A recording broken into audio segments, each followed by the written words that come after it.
My name is James Rowlands, and in 2015 I started a WNR podcast with my friend Dan White. And for 5 years we have brought you the very best of the network, but it's time for a change. Now we don't just confine ourselves to Vinnie Mac, bring you AEW, Impact, Njpw and all the latest from the British wrestling scene. But we will still bring you all our old favourites, including NXT Update, takeovers and live shows for the Big Four. This year we will decide who is the greatest British wrestler in the world, plus so much more. But until we watch everything, we are with you, and we are the WNR.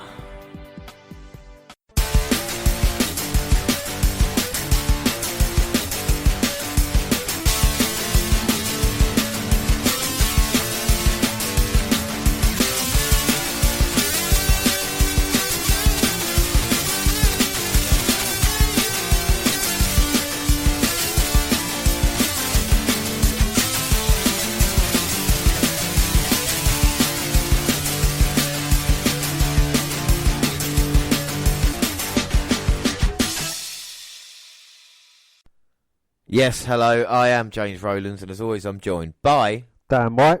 And today it's the WNR264, it's New Japan Pro Wrestling Wrestle Kingdom 14. Before we do anything, let's start with the alternate intro. I've got your picture.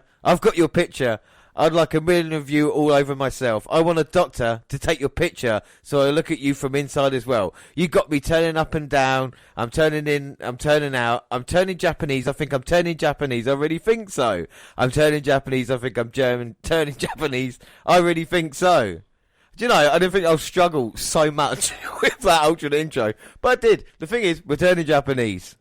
What is the intro, Dan? Well, that was quite racist, the alternate intro, I believe. But anyway, well, for the first time ever, the WNR podcast go to Japan and watch NJPW. Yeah, for those who don't know or never watched NJPW, here is a brief history. NJPW, or New Japan Pro Wrestling, was formed way back in January 1972 by Antonio Inoki. Yeah, he was basically the kind of Vince McMahon of Japan, anybody doesn't know. The promotion was sold to Ukes, who later sold it to Bushi Road in 2012. TV Asia and Amuse Inc. own a minority shares of the company. Nagaka Sugabashi has served as promotion's chairman since September 2013, while Harold Mage has served as a president of promotion since May 2018.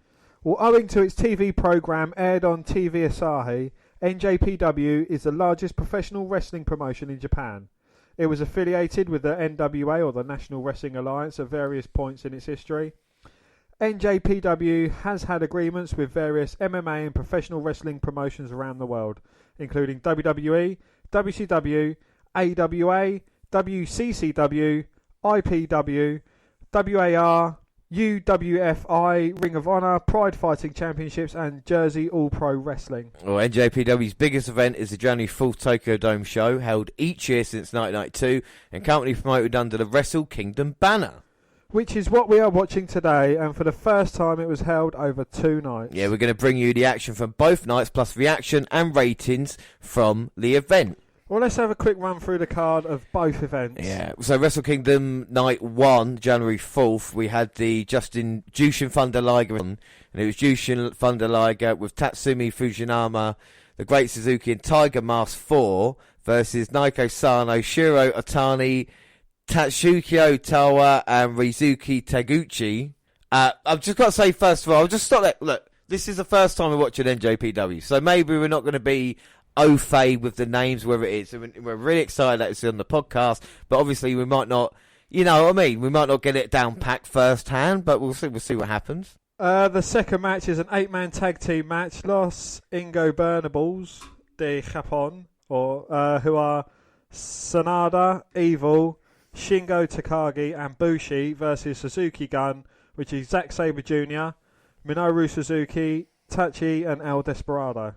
We've got an 8-man tag team match, which is Chaos, Haruki Goto, Tomohiro Ishii, Toru Yano and Yoshihashi versus the Bullet Club, which is Kenta, Bad Luck Fale, Chase Owens and Yuri Takahashi. We've got an IWGP Tag Team Championship match, the Gorillas of Destiny, which is Tamatonga and Tangaloa, versus Finn Juice, who is Juice Robinson and David Finlay, the son of Fit Finlay. We've got IWGP US Heavyweight Championship Texas Death Match, Lance Archer versus John Moxley. We got an IWGP Junior Heavyweight Championship match, which is Will Ospreay versus Hiromu Takahashi. We've got IWGP Intercontinental Championship match, which is Jay White versus Tetsuya Naito. We've got an IWGP Heavyweight Championship match, Kazuchika Okada versus Kota Ibushi. And then we move on to day 2. It's January 5th, 2020. We got Jushin Thunder Liger Retirement Match 2. And that's Jushin Thunder Liger and Nakoe Sano versus Hiromu Takahashi and Ryu Lee. We've got an IWGP Junior Heavyweight Tag Team Championship match, Bullet Club, Takamoshu and Al Phantasmo versus Roppongo 3K, Sho and Yo. We've got the Rev Pro British Heavyweight Championship, Zack Sabre Jr. versus Sanada. We've got the IWGP US Heavyweight Championship, Lance Archer or John Moxley versus Juice Robinson. We got the Never Openweight Championship match, Kenta versus Hiroki Goto.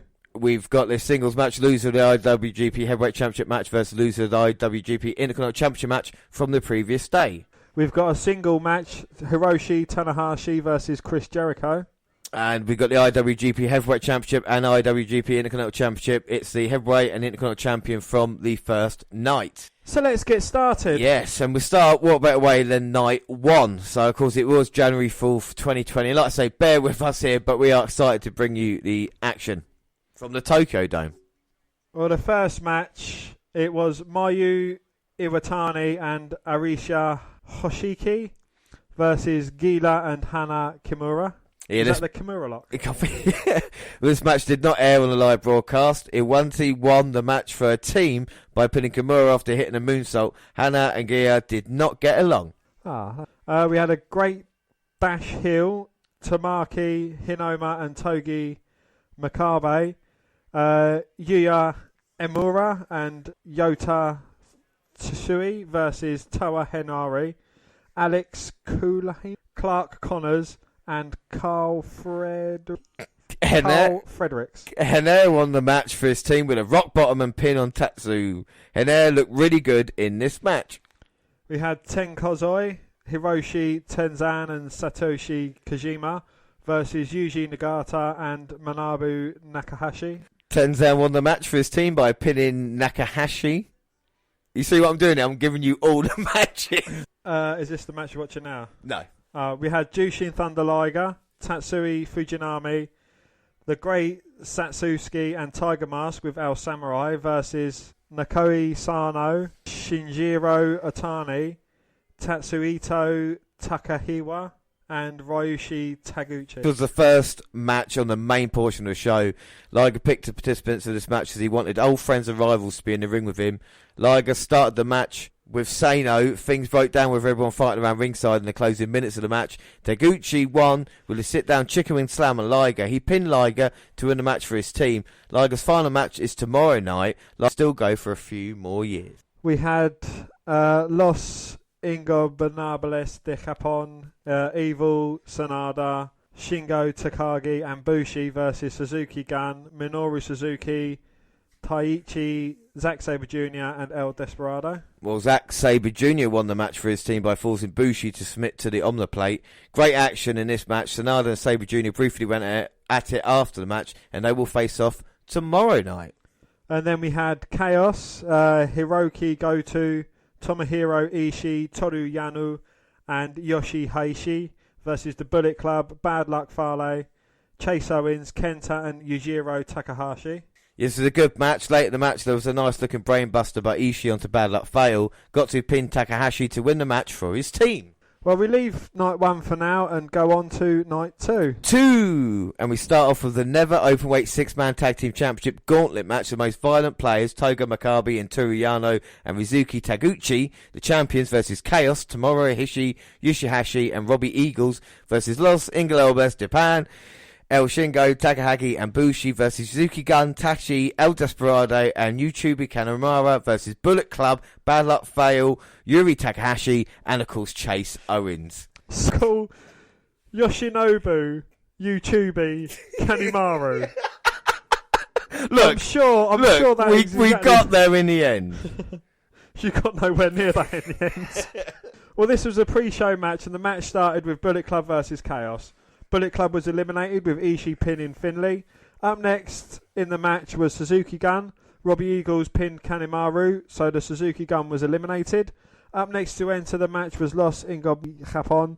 Evil pinned Ishii to eliminate Chaos. It seemed like a botch that looked like it could have been a 2 count. 2. But the referee said it was a 3 count. 3. Up next in the match was the most violent players. Bushi blinded Taguchi with the mist to the face, and then he was pinned by Takagi after he hit the Made in Japan finisher, and there was new champ's crown. Wow, what a great way to start. But we start watching the action from the second night, and it's Jushin Thunder Liger's retirement match. After debuting in 1984 President of Japan, most fans were known for his time with WWE facing Rey Mysterio and others, and more recently facing Tyler Breeze at TakeOver Brooklyn. Well, yeah, so we do go on to Jushin Thunder Liger and Nakoe Sano with Yakashi Fujiwara, the inventor of the Fujiwara armbar, versus Hiromu Takahashi and Ryu Lee. Yeah, so here we go. So the last time ever we will see Jushin Thunder Liger making his entrance in professional wrestling. Like I said, one has had over the last 25 years and so in so many different promotions. And I think that's what helps it. You know, we talk about New Japan and its connections with other promotions throughout the years. It has worked a lot with others, you know, with WCW in America. And of course, here, even with Liger coming over and getting an appearance in WWE. Who the fuck is that?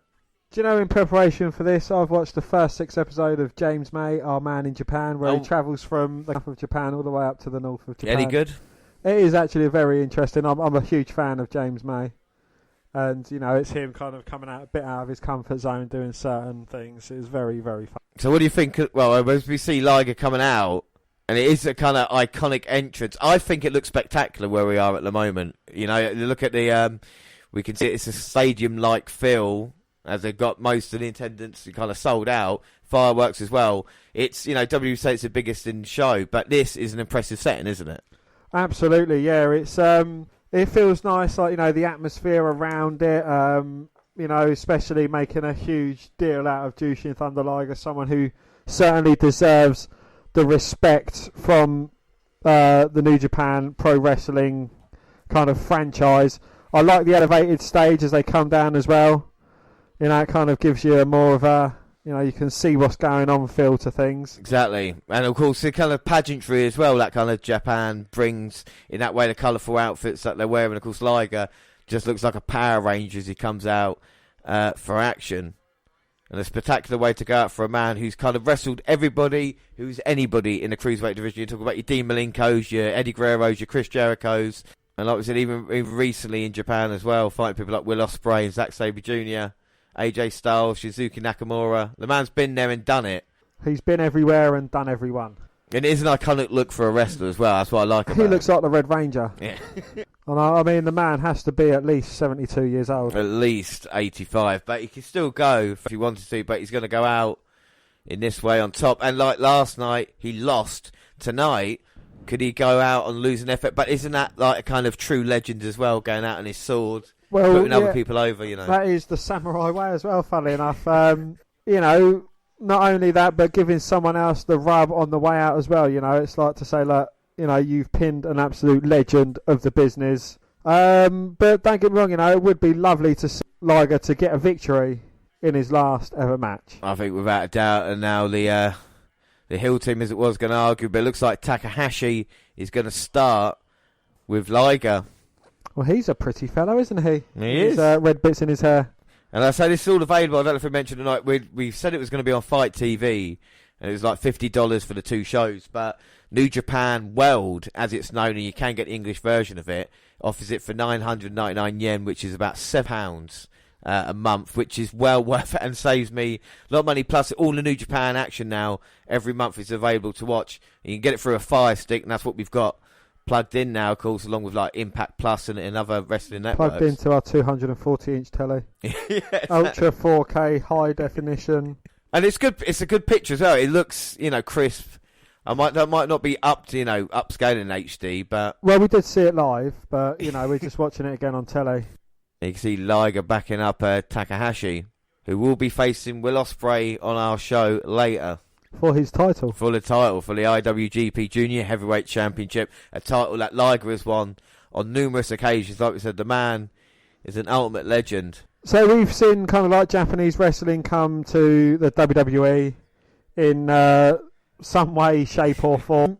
Are there any different rules we should be on the lookout for? Is anything different that, might not appear in the American versions of the wrestling or the British versions of wrestling? Yeah, I think that with the referee, it's kind of more the same standard, if you know what I mean. What we're going to see less of in this, and what you do in Japan, is less kind of DQs, count outs, and outside interference. Usually that happens after the match has taken place. It's going to be a kind of, it's another style to settle in. It's a style that British fans and British people around the world will be accustomed to, because you kind of got the kind of technical aspect of it, but of course the strong style that is involved as well. But as for kind of rules, the referee's very quiet, and the crowd will start off the match, and they'll give it enough respect, and then they'll finally build up to it as well. Japanese fans might go mental, but you will see them kind of getting involved as well. Also, do we see a lot of respect after the match? Because, again, a thing I've saw through watching that James May series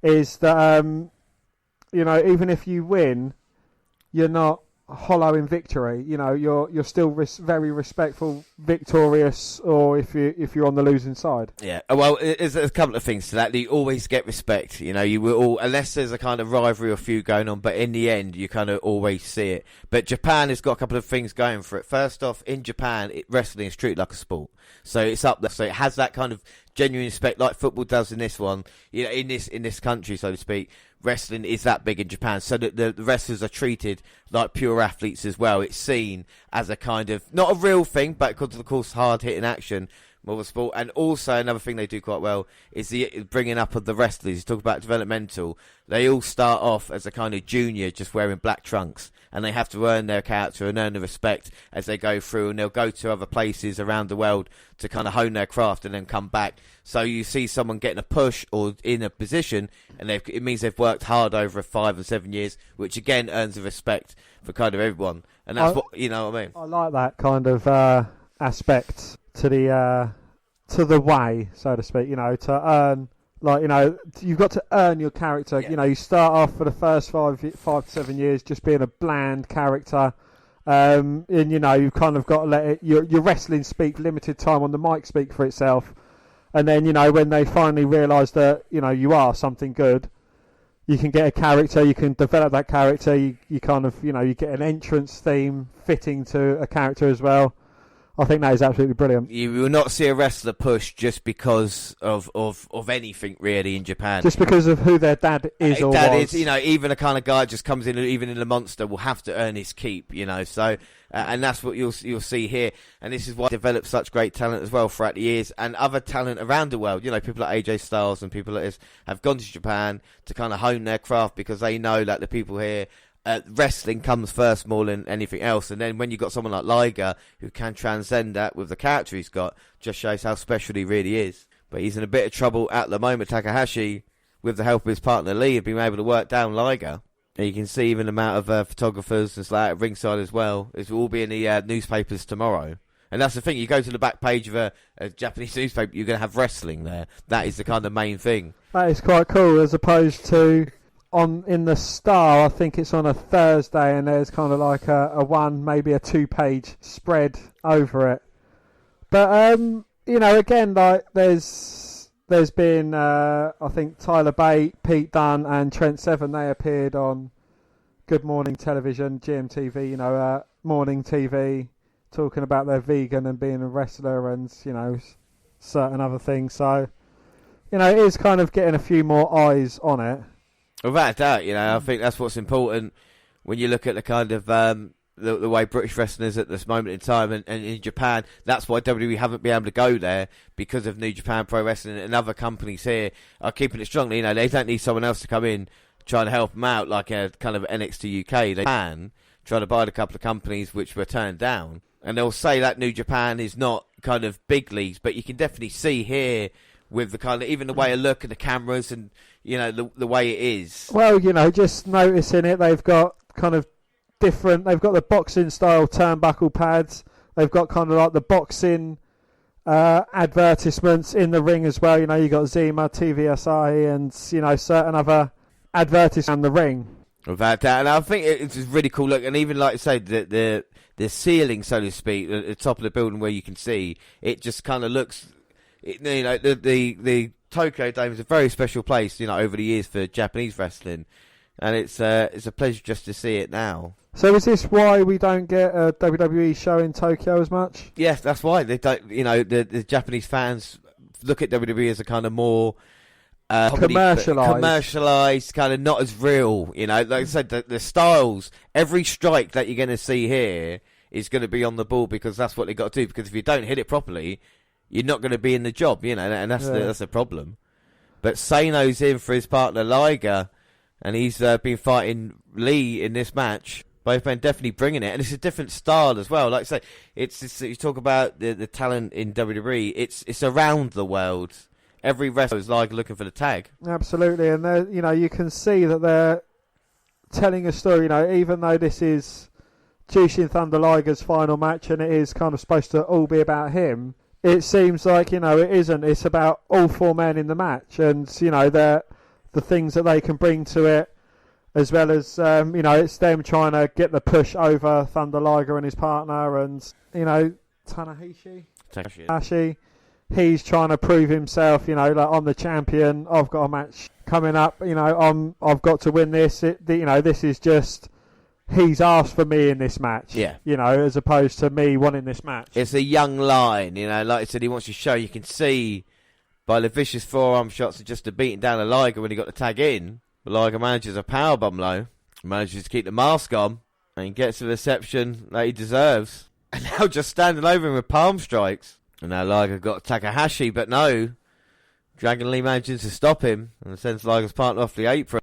And now we see a bit of flying. Takahashi grabs both Sano and Liger. Here comes Lee. And that was a thing of beauty there. Didn't even touch the top rope. He flew at least 12 feet there. At least 14 feet. Liger certainly still got the agility. Liger managed to move out of the way of it, get the advantage, and now it looks like the face team has got it all going. Liger now has got Takahashi. Going to maybe try and set him up for the Liger bomb. Goes for the cover. No, kick out. Well, Takahashi managed to get the shoulder up, but Liger now looking to put him away. He knows it'll be the last time he'll be seen in professional wrestling.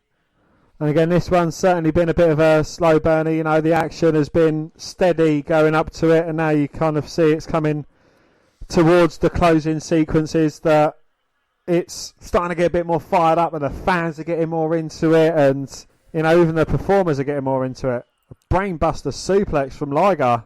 What I like about it more than anything else is the fact that every move matters. Yeah. Like I said, the Liger response from the clothesline there, even the kind of brainbuster, every move makes sense. And now we're going to see Lee try and fly again. Tope Suicida. It takes out Sano, sends him into the barricade. Leaves Takahashi and Liger in the ring. Well, Takahashi with a Falcon Arrow on Liger, reversing his attempt, but no, only a 2 count. 2. And now we're going to try and double team Liger and put him away. Sends him into Lee with a big knee. You can just hear the strikes. Double knees to the face of Liger. Takahashi in for the cover. No, Liger managing to kick out. Oh. And the crowd now getting behind Liger. They know this is his last chance. They want to see the hero go out on top. As he gets put on Takahashi's shoulders, sent into the corner. It's like a Death Valley driver into it, and you can see the confidence just oozing out of Takahashi. Now again with Liger on his shoulder, but Liger with a backslide into the cover. 2. Oh no, just a 2 count. 2. Liger can't believe it. Liger was looking for a super kicks, but gets caught with a clothesline. Now picks him up again. Hits a time bomb on Liger, goes for the cover, and that is it. Well, unbelievable stuff there. Takahashi getting the victory on Liger. Dan, what are you on that match? I thought it was good. Jushin Thunder Liger certainly able to go toe-to-toe with these young upstarts. Certainly held his own, and even going out gave a huge touch of respect to his opposing team. Yeah, really, really good stuff. A great story told there in this match, and Liger unfortunately goes out in defeat, and you can just see the respect of his opponents as they check on Liger.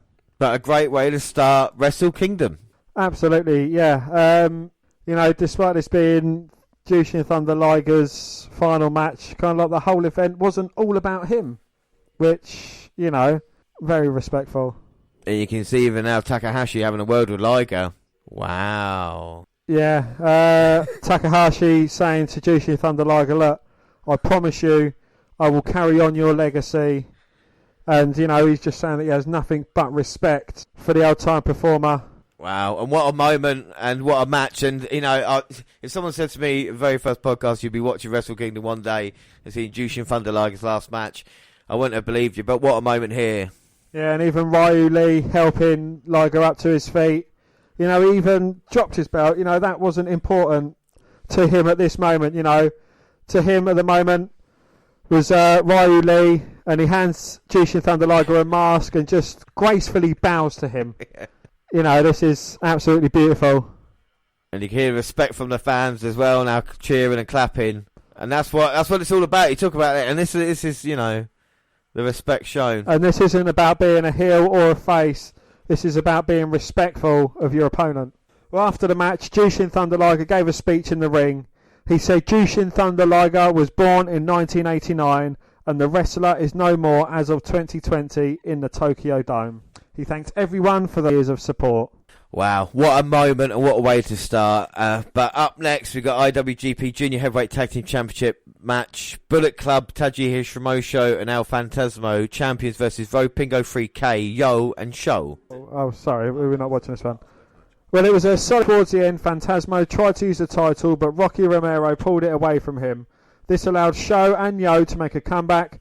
Yo and Sho hit a combo double stomp into the Shock Arrow Cradle Power Driver on El Phantasmo to win the titles. Okay, so we go back to night one. Yes, and this is the IWGP Tag Team Championship. Gorillas of Destiny, Tangaloa and Tamatonga, who are the champions, versus Finn Juice, Juice Robinson and David Finlay. Yeah. So we spoke about Finlay being a future star, but could he take his chance here tonight?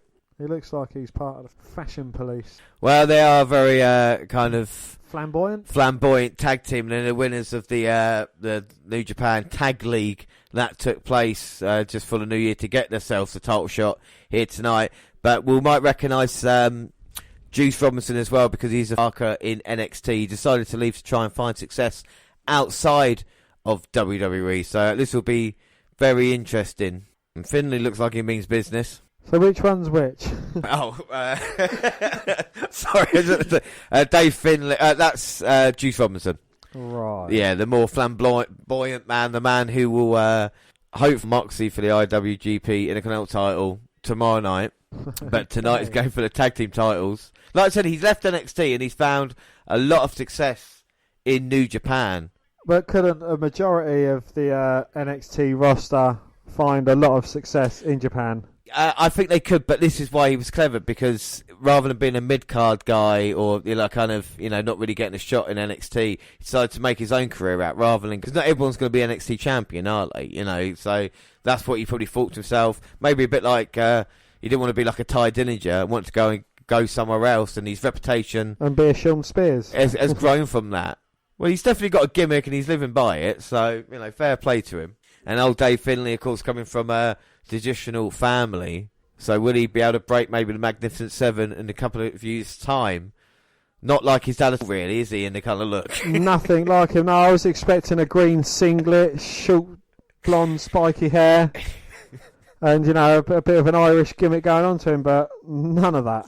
Well, here come the Gorillas of Destiny, your champions. Bullet Club members? Yeah, part of the Bullet Club, and part of the kind of Samoan heritage that there is. And there's Jado, the manager. And I know what you're going to say as they come out. Right, Roman Reigns. Yeah, Roman Reigns rip up. No, I mean, it's a part of the... Does he do the Superman punch and spear? Samoan family. He's not an Uso, Dan. I just want to tell you. I was just about to say, what's happened to Jey Uso? Just down since day one-ish. Days of music. You know, Tamatonga has the long hair, and Tamatonga's hair is longer. Tangaloa is smaller. Is Tamatonga? Is he the bad boy? It might be. It might be the same guys who had the success. Is he the one that's having beef with Enzo at the moment? Yes. Bad boy Tamatonga. And of course, he is the IWGP Tag Team Champion. A set of teams that we might not have seen before, but definitely going to be an interesting match. Well, Roman, that was a saucy thing to do with the camera. What does Jay think of that? I don't like their Shield rip-off outfits either. Oh, wait a minute, it's going to get serious. Oh, there's a meeting on the entrance ramp. Well, Juice and David going right after Tanga and Tama. And Tama now fighting with Juice. And the Juice is loose. A bit of this hiss. Oh, wait a minute, no! Oh! An elevated back body drop on the entranceway ramp. Well, that is going to leave a mark. That is not a soft landing for the Juice. And the referee Juice is squashed. Let's bring him back, and Tama's got no problem with that. Tama, Tonga, and Tangala. The referee's saying, come on now, let's get back the action. So all the wrestlers in this match are Gaijin. Yes, you're right, yeah. The foreign imports from New Japan, but the Guerrillas of Destiny are a very successful tag team. And I've said it was a great 2019 for Juice Robinson. Might not be a great start to 2020. What a ridiculous moustache. You leave it out. I like moustaches. The God in there now. Double drop kick. You think, though, the amount of Samoan Destiny families in wrestling, I think they could form their own kind of wrestling promotion, couldn't they? I think they could, you know, when you think about the kind of traditions and family they had back then, and like I said, now even more so than ever. So is the Samoan heritage kind of like this day and age of the version of the Hart family? I think so. I think with Roman Reigns is a kind of little bit, because he's not directly into the kind of the Rocks family, so to speak. So he's got his own kind of little thing going, but they've made it into that. But like I said, the Samoan heritage is something that I think definitely with like even Canadian wrestlers back then, it is something that's just taken more seriously than anything else. Tradition will continue. There's no doubt they've definitely got a certain style. You know, talk about the Barbarian, talk about great teams like that with one of your favourites, Meng. Head Shrinkers as well. Haku, of course. Now Juice trying to get out of trouble, and he does, taking out Tanga. No, Kansai tagging his partner, Dave Finlay. Well, Finlay's not been in this match yet. He was attacked at the start, and now the Juice is loose. Tags in Dave Finlay. I can imagine Fit Finlay with tattoos, and you can see Dave Finlay here. Well, Dave Finlay looks like he's trying to be Seth Rollins with the blonde streaks in his hair.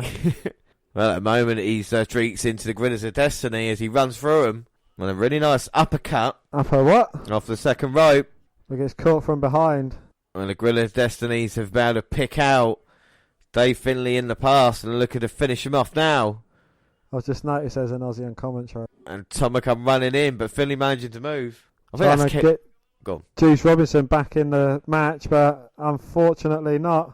I was going to say, I think that's Kevin Kelly on commentary. And now Finlay taking out Tamer off the top. Oh, Dave Finlay gets his legs swept from the second rope, back first onto the padding, and just bounces straight onto his stomach. You can see Dave Finlay's left shoulder is heavily taped. And what a running power slam that was by Tanga. Yeah, Guerrillas of Destiny attack Finlay in the build up to this match. And they're definitely targeting that shoulder now. Are you surprised there's not that much of a difference in the wrestling, so to speak, and singles matches at the moment? In some aspects I'm a little bit more surprised, but again, it's kind of like an American import into the match. It's kind of like it's their, it's like American wrestling, but in the kind of pay-per-view, so to speak, as opposed to watching Japanese match after Japanese match. Yeah, maybe again it's a surprise, thinking that Japanese wrestling is just Japanese wrestlers in a weird way. You know what I mean? Yeah. And I think that's what's good and shows it off as a kind of, it is a true alternative to WWE, to say, right, okay, we got these guys here. Like I said, the Bullet Club is saying that, kind of Finn Balor started and all the people that came through the group as well. Again, the thing that would put me off kind of following it is the translation, getting lost in translation. I know you've got kind of like the English commentators, but, following stories, it would probably be a bit more difficult to do, through translation as opposed to, because all the mic work will be in Japanese. But that is one of the kind of, there is mic work, but there's more, the American guys, people like Moxley and Jericho have been doing a lot of mic work, but they try and do as little as possible and tell the story during the matches as well, which is another good thing, you know, kind of not, they don't start a show with like a 15-20 minute promo. They kind of just get to the matches and then trying to tell the stories. There are like press conferences and stuff like that afterwards, but again, that's you can translate that, but it is difficult sometimes, you know, the website and even the kind of app, kind of, you got to take a second time to get your breath back to try and work your way around it. Wow, Dave Finney with a lovely spear out of the corner. He looks nothing like his dad. He really doesn't. I think he might be adopted. But wouldn't you have thought, you know, someone, he clearly moved to NJPW to kind of get away from his dad's shadow, but yet uses his dad's name. But I don't mind using the name if you're going to be different. You know, I think that's what I like about Finlay. He's not trying to be a carbon copy of his dad, and I think that ruins too many second generation wrestlers, some third generation wrestlers. And it's even with Juice Robinson, what I've seen of him, the character that he's got in Japan, kind of giving him freedom, and it makes sense to him rather than kind of being given something like No Way Jose and being told, right, that's what we kind of want you to do, you know, in that type of way. It's more, I think, more freedom to the wrestlers themselves. Well, it seems to me that your man had worked well over here. Joey Ryan. Joey Ryan would work very well in Japan. It is all action as opposed to talking about it. Let's not forget the dick flip was invented in Japan with Joey Ryan involved and as well. Dick to go. Well, Juice Robinson is in and he's taken out Tanga. And they seem to be in the intensity right now. He's calling for it. And now here come the vicious jabs. The Juice jabs. A few huge rights. Trying to finish it off with a left, but that was blocked. Punch and a kick and a step up enziguri. Huge German. Can he tag in Tama? Well, that's what's good about Gorilla Destiny. He's in constant talk as well. Know where the other partner is, and that's what makes it great. And now looking to finish him off. Juice Robinson could be in trouble.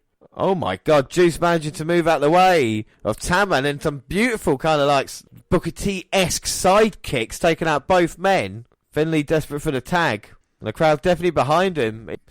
Bit more respectful just watching at the moment in time, but here comes Finlay. Straight over the top rope. Both looking to double team Tama into the cover. One. Wow. One. Well, the drop kick Russian leg sweep just shows you the power of the Gorillas of Destiny. Roman Reigns Jr. It's going to take a lot more than that. Double flapjack, that'll quieten him down a bit. And what is going on here? Finlay setting up Tama in one corner. Juice getting up in the other corner. Oh, here comes Tangelo to stop Juice. Oh, he gets crushed on top. And that goes behind Finlay. Picks him up for a powerbomb. Sit-out powerbomb. Tonga off the top with an elbow. Right to the face. Goes for the cover and the Juice managing to push him off. Stop the count, but that would have been it. Robinson sent to the outside. And the Gorillas Destiny looking to put away Finlay. No, Finlay with a mule kick. Turns it into a suplex of his own. Huge right hands followed up by an uppercut. Bounced off the ropes looking for a huge lariat. Gets caught. Oh my God, he pulled the hair down. The B3D combination. Going for the cover. But no, Finlay managing to get the shoulder up at two. Oh, Tonga can believe it. Tama is Tonga. Tonga lower. Tama and Tanga now setting Finlay up. A magic killer. Oh, it looked like magic killer. No happy dreams. And they're going to set him up again. Well, now Juice Robinson came in, interrupted it, so he gets hit with it. And now, here we go. Double team to finish it off. Finlay in all sorts of trouble. Huge splash in the corner. The fatality finisher. Oh my God. Powerbomb off the second. It's turned into a Hurricane Rana. Looks like Tama was looking for a cutter, but gets caught waistlock. Roll up. Only a 2 count, but walks right into a kendo stick. 2. No. But still, Finlay manages to kick out. Well, the punishment Finlay has taken, and the Bullet Club's manager getting involved. Tama's looking for a gun stun. Here he comes. No, blocked by Finlay. Juice now in. The gun stun gets pushed off and hit on Tama. They Finlay into the cover. 1, 2. No, Juice gets pushed in to break the count up. Oh, Tama there helping his partner out. And this tag team breaking down. No, Tanga picking up Juice. Juice reversing. Looking for the kill switch. Right hand to Jeddah. Huge right hand to Tanga. But we know how strong the Samoan skull is, but that won't stop him. Kill switch. Engage. And now this could be it. Finlay and Juice looking to capitalise. Sliced bread. Goes for the cover. 3. Gets it. And we've got new tag team champions. The Juice and Finlay. And David Finlay wins gold. And we have got a British champion in New Japan alongside Will Ospreay. Of course, let's not forget Zack Sabre Jr. as well. It's a great accomplishment for the young man. Dan, what are your thoughts on the match? I thought it was an entertaining match. Again, it was a bit too WWE, AEW-y. You know, like, obviously they want to kind of offer the fans over there in Japan like a vast difference of talents and kind of, you know, what they can get from their events, which is good. But yeah, you know, 4 very good athletes, 4 people that you could probably say watch out for in the future. Yeah, I think without doubt, I think all 4 men put on a great display, and especially when you're coming off kind of Roman Reigns or Seth Rollins type feel, then you say to yourself, wait a minute, these guys are actually serious. And do you know, I really like the Juice. You know, his character is something that is quite funny, and even Finlay is someone who I didn't think he was going to be anything like it, but he's definitely brought it in this one. And the winners of the tag league are now the IWGP Tag Team Champions. Alright, so let's move on to our next match, and it's the IWGP United States Championship match. It's Texas Death Match. Lance Archer, the champion, versus Jon Moxley.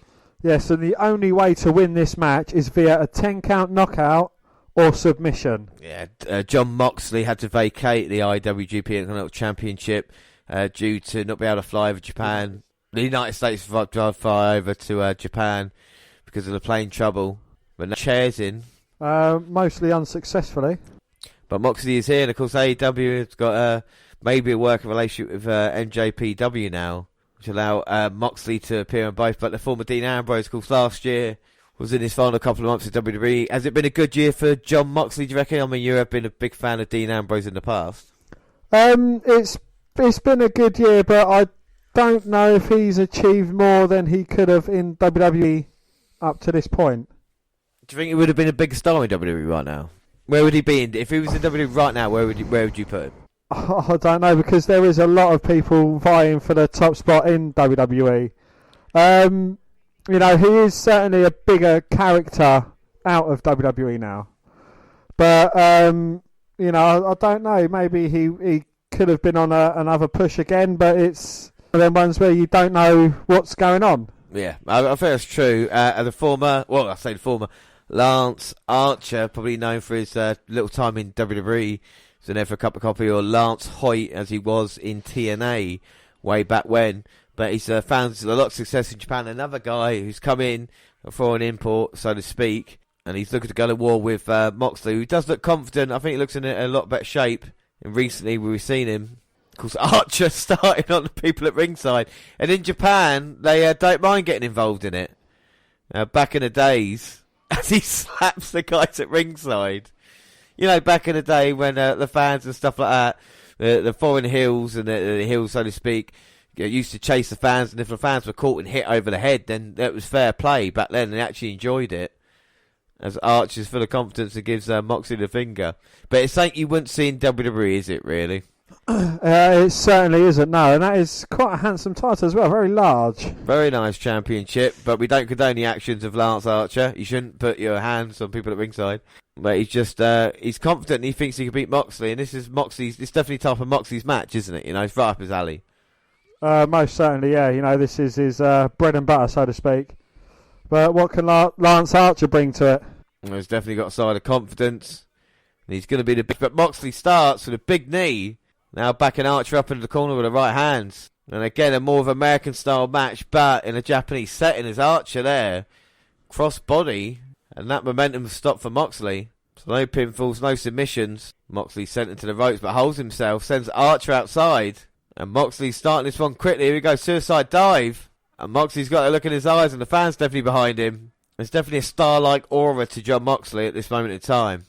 I hate when people compare him to Stone Cold Steve Austin, you know, but I think with Moxley, there's definitely a character there that fans like, especially when you're marching to the beat of your own drum. Now said Cher, into that kind of penned-off area. Irish whip and send him into the barricade. Just vicious from pillar to post, basically, now. And now Moxley slowly bringing him back in the ring. It's been all Moxley in the goal. He's just been beating Archer around ringside. Yeah, and he's got himself a kendo stick now. So this is like a last man standing match with a submission thrown in for good measure. Yeah. And Moxley now looking to go up. But Lance Archer's got himself a steel chair. Well, Moxley managed to escape with a no, but Archer had the chair and threw it right into his face. So I'll take it, NJPW, don't worry about the concussions. No, everything is legal. Couple of chair shots to the back, now the trash can lids. Do you think that's something that they should catch on to? That, the headshots, unprotected headshots, they may be all well and good for entertainment value, welfare and health of the performers. It's not so great. No, but I think that, without a doubt, you should have a look at that. But it happens, hardcore matches are kind of not a rarity as such, but only happen when there's a kind of, real feud between the two and stuff like this. So it's very rarely you get kind of like these types of matches every card, if you know what I mean. Whereas with WWE, you got to a point where you're getting that week in, week out, weren't you? So there's no doubt that the style involved, not just weapon shots, but the strikes as well, put a toll on everybody in Japan.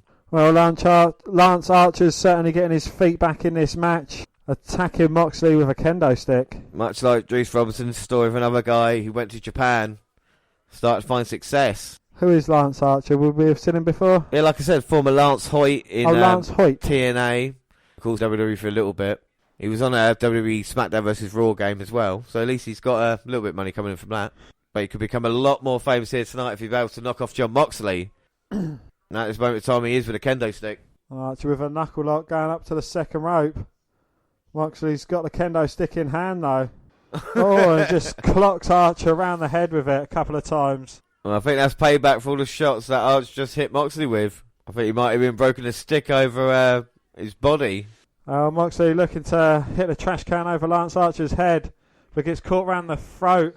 But finally, after bouncing off the ropes, hits him with a trash can lid. Moxley setting up some furniture in the ring. Well, they were counting Archer down, but Moxley weren't having any of that. Now he's going to suplex him through the chairs, through the trash can. Moxley again rolls and then big knee to the corner. And that might be it for Archer. And I think he got lucky there. He rolled out the ring onto his feet. He is back down again. Archer might not know where he is. Talking about concussions earlier. Goes to dive over, but gets caught round the throat. And just plants Moxley on the edge of the ring. Takes out a cameraman. Oh, why is Archer... He took him out. He kept taking him out earlier as well. He's doing it again. And this time he's got him round the throat. He chokeslams him onto Moxley. I don't think I've ever seen that before. He's taking out more guys. Well, body just thrown at Moxley. And now Archer, there's a replay of the chokeslam onto Moxley. Oh, wait a minute. Here comes Archer. And he takes out the 9 people there. At least 9. At least 12 people, all down like Skittles. And you got to credit Archer there for a guy his size, the agility to dive over, take them all out. Absolutely. This has been a brilliant match so far. And Archer's really proven something to anybody who's never seen him before. Moxley in all sorts of trouble. Referee counting now. Well, the referee got to 8, but Moxley got to his feet. But right back into the lion's den, so to speak. Archer with a chair. This might be payback for Archer earlier. Okay, those stick to the back for good measure. Now setting up those chairs. Archer's definitely got something devious on his mind. It's going to take something big to take out John Moxley. We've seen him in a hellacious match with Kenny Omega last year. Might not still be 100% from that. Archer. No, Archer manages to fight out, but gets placed on Moxley's shoulders. Fights out of that though, but runs into a boot in the corner. Oh, Archer with a huge slap. Oh my God. He's going to try and hit a blackout on Moxley.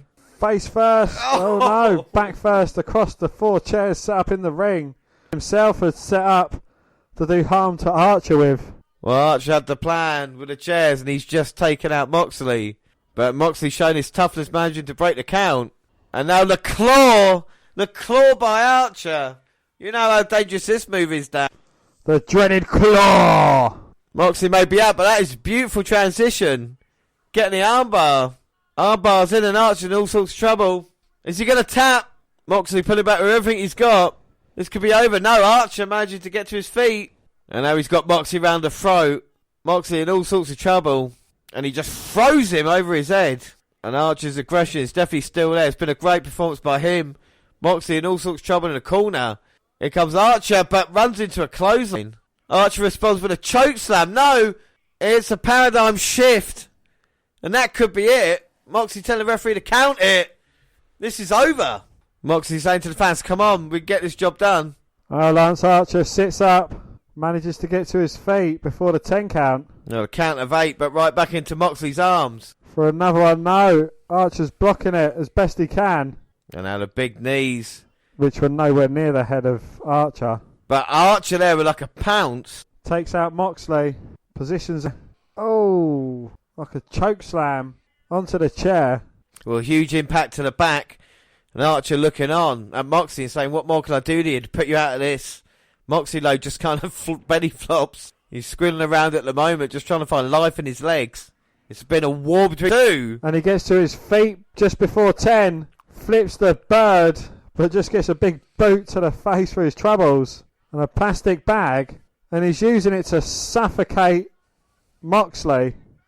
Archer's looking to kill Moxley in this match. No, the claw with a plastic bag.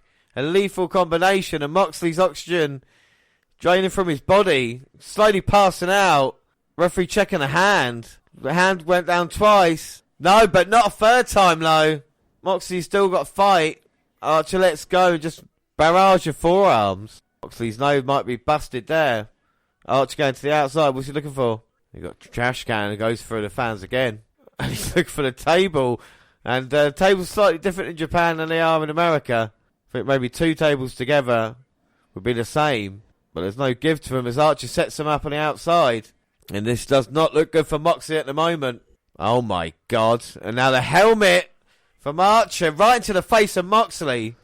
And now setting him up on that top turnbuckle with the table set up below. Gonna look to finish him off. We saw this on the chairs earlier. We're going to set up the tables now. No, Moxley doing his best to fight out. Manages to escape it for now. Bounces the ropes, looking to shove Archer into the tables. But no, gets caught by the throat. Fights that off. Into the claw. Fights that off. Oh my God, now Moxley's got Archer. Paradigm shift onto the tables. Oh my God, look at the impact. Like I said, tables are smaller and harder to go through. And Moxley and Archer have been through an absolute war, and this might be the end for both men. Moxley's got struggle. It's life left in him, though. Referee counted. No, Archer can't get up. Moxley managed to get it back into the ring and onto his feet, and we've got a new IWGP Intercontinental Champion. American champion. US champion. Unbelievable stuff there. What a match that was, Dan. I mean, the choke slam with the guy off the ring onto the other. I mean, I've never seen that before in my life. I love the way they brawled around. You talk about the kind of American style that it brings to you. I mean, this is kind of in Japan, and they, I think, used it best to their abilities. This has been my favourite match on the card, and it kind of, hopefully this is where it picks up from here on in. What are your thoughts? Absolutely, it's certainly been a very enjoyable match, a very brutal match. A lot of uniqueness to it, but then, you know, a lot of similarities to it as well. You know, the utilising every single weapon at ringside, including people. Yes, is certainly a new one. You know, seeing a lot of guys falling down like Skittles. Good transitions between the two wrestlers as well. I thought Archer definitely brought a certain aggression to him. He's very confident in what he did as well. The agility to manage to be able to fly with the power moves that's kind of expected from a guy his size. I think, you know, let's talk about people with bright futures. There's a guy definitely to look out there. And I think Moxley come across this match as a star as well. His mannerisms throughout the match, even his entrance. The crowd have been behind him since day one. And now he's the champion yet again in NJPW. Absolutely. So that hopes. Let's move on to no, shall we? No, let's continue with night one then. And what a match this should be. This is one of the main events for me. We're going to watch it right now, and it's going to be for the IWGP Junior Heavyweight Championship. It's Will Ospreay, the champion, versus Hiromu Takahashi. And we've talked about the build-up to this match, and there's no doubt, you know, there's a lot going on with this one. Especially when you consider Takahashi's been out for so long and coming back, you know, the former IWGP Junior Heavyweight Champion, returning from injury, and since then Will Ospreay's kind of gone to a different level and kind of been the only second guy to be so successful as well. Will Ospreay's a special talent. There's no doubt that's why he's on the Magnificent Seven, is he, Dan? Absolutely, yeah. He a huge talent. Someone, again, who's kind of made a name for himself off his own back without having to go through the the usual wrestling channels, so to speak. Yeah, and when you talk about what a wrestler can do, you know, Will Ospreay's fantastic, but I think Takahashi, who we have seen already in the Jushin Thunder Liger retirement match, you know, we're going to see him here tonight, is a guy who can definitely, he's got a future ahead of him, and let's hope he can come back injury-free and put on a great contest with Will Ospreay. And Takahashi coming out here, of course, with the fireworks, the grand entrance, and the grandiose kind of look about him as well. And this is the thing about Will Ospreay as well, as no doubt he's proven his reputation of being one of the greatest wrestlers, whether it be junior heavyweight or cruiserweight as it's known, or heavyweight. Is there a distinction between the two categories, do you think, Dan? Do you think you can credit what a cruiserweight champ or a junior heavyweight can do compared to a heavyweight, or do you think it doesn't matter? I think there is, there is slight differences. You know, one of them relies more on the power moves. The other, it's more like, you know, the flying about and the flippy stuff as opposed to the other bits. Yeah, but then again, you've seen people like Shawn Michaels, who might have been classed as a cruiserweight, with Daniel Bryan, you know, CM Punk, and kind of Eddie Guerrero as well, Chris Jericho. People have made it. So can people from the cruiserweight division or junior heavyweight, can Will Ospreay work in the heavyweight division and actually be credible? Yeah, they certainly can. We've seen it across a lot of different wrestling platforms that, you know, the smaller guys can achieve just as much as the bigger guys. Well, let's hope so for Will Ospreay, because, you know, sometimes it is difficult when you get tired with the cruiserweight brush. But Ospreay coming out as champion, what an entrance as well for one of the Magnificent Seven, of course, we're going to see in action. A man that we have indeed seen live and now wrestling at Japan's biggest event in front of 40. And these two men definitely have got a look and a characters about them. And Ospreay's just building on confidence after confidence of being a winner, thinking he can challenge people like Okada for the IWGP Heavyweight Championship.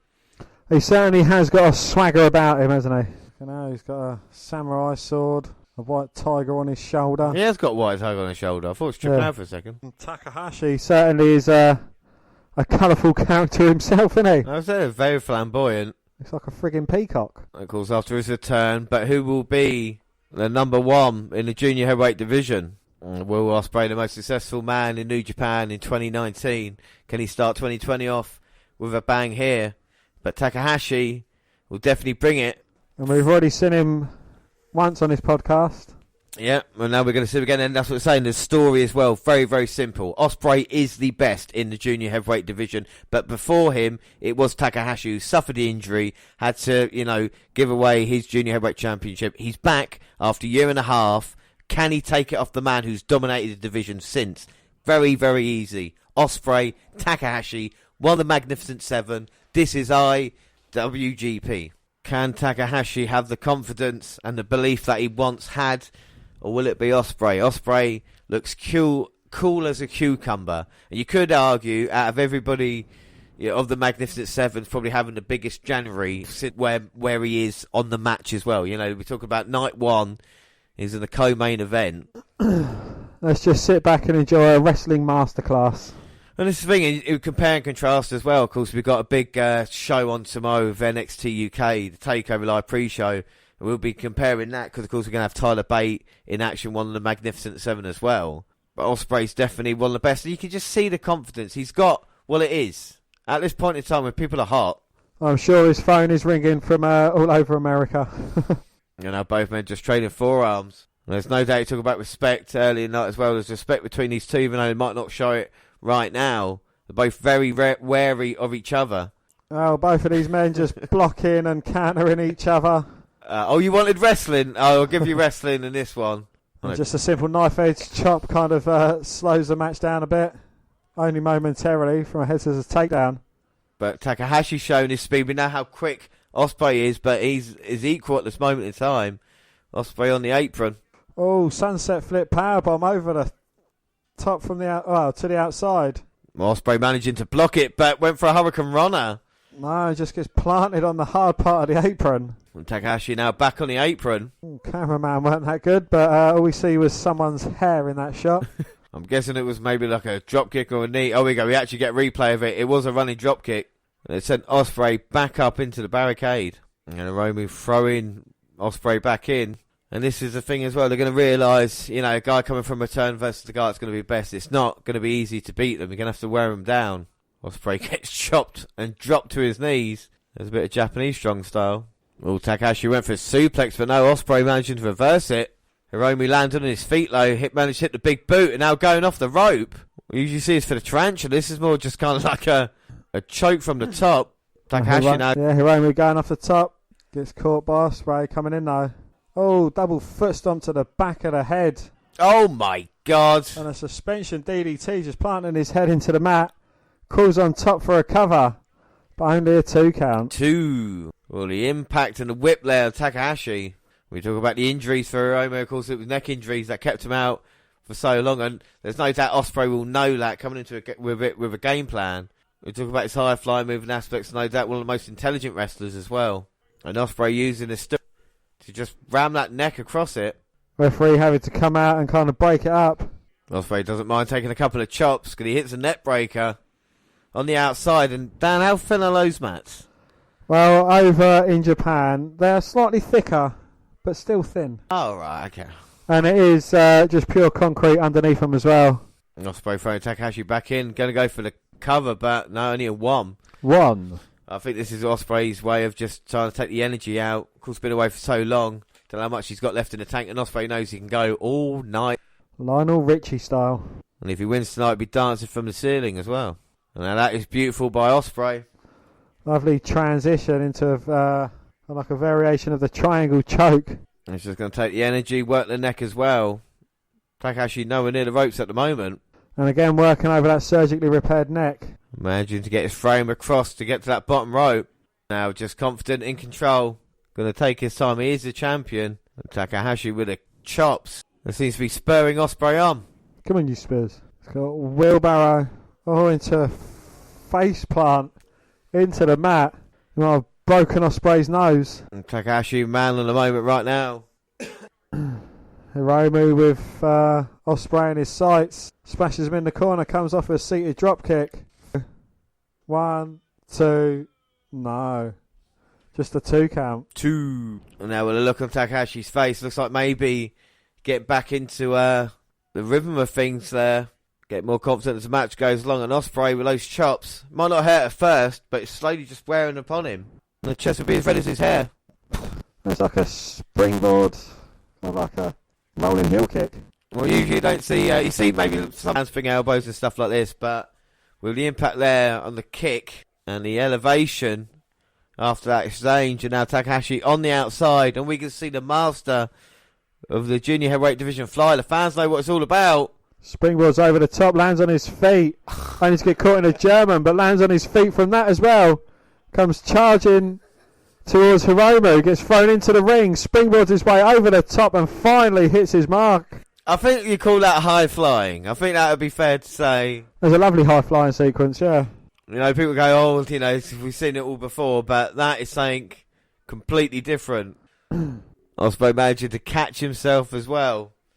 I mean, people talk on Twitter about WWE stuff, but there's no doubt Ospreay is one of the world's best. Just the ease he does things. Absolutely, yeah. His agility is second to none. And, you talk about, him and Ricochet, very, very similar. Has Ospreay made the right decision? Because Ricochet at the moment is kind of not being used on WWE main event, and Ospreay's featured in these positions, and a phenomenal forearm. Takahashi gets shoulder up at 2. 2, but you've got to argue yourself who's still getting more exposure. Well, at the moment, Will Ospreay, one of the best wrestlers as well. Ricochet is getting probably paid a little bit more, and more people may see him.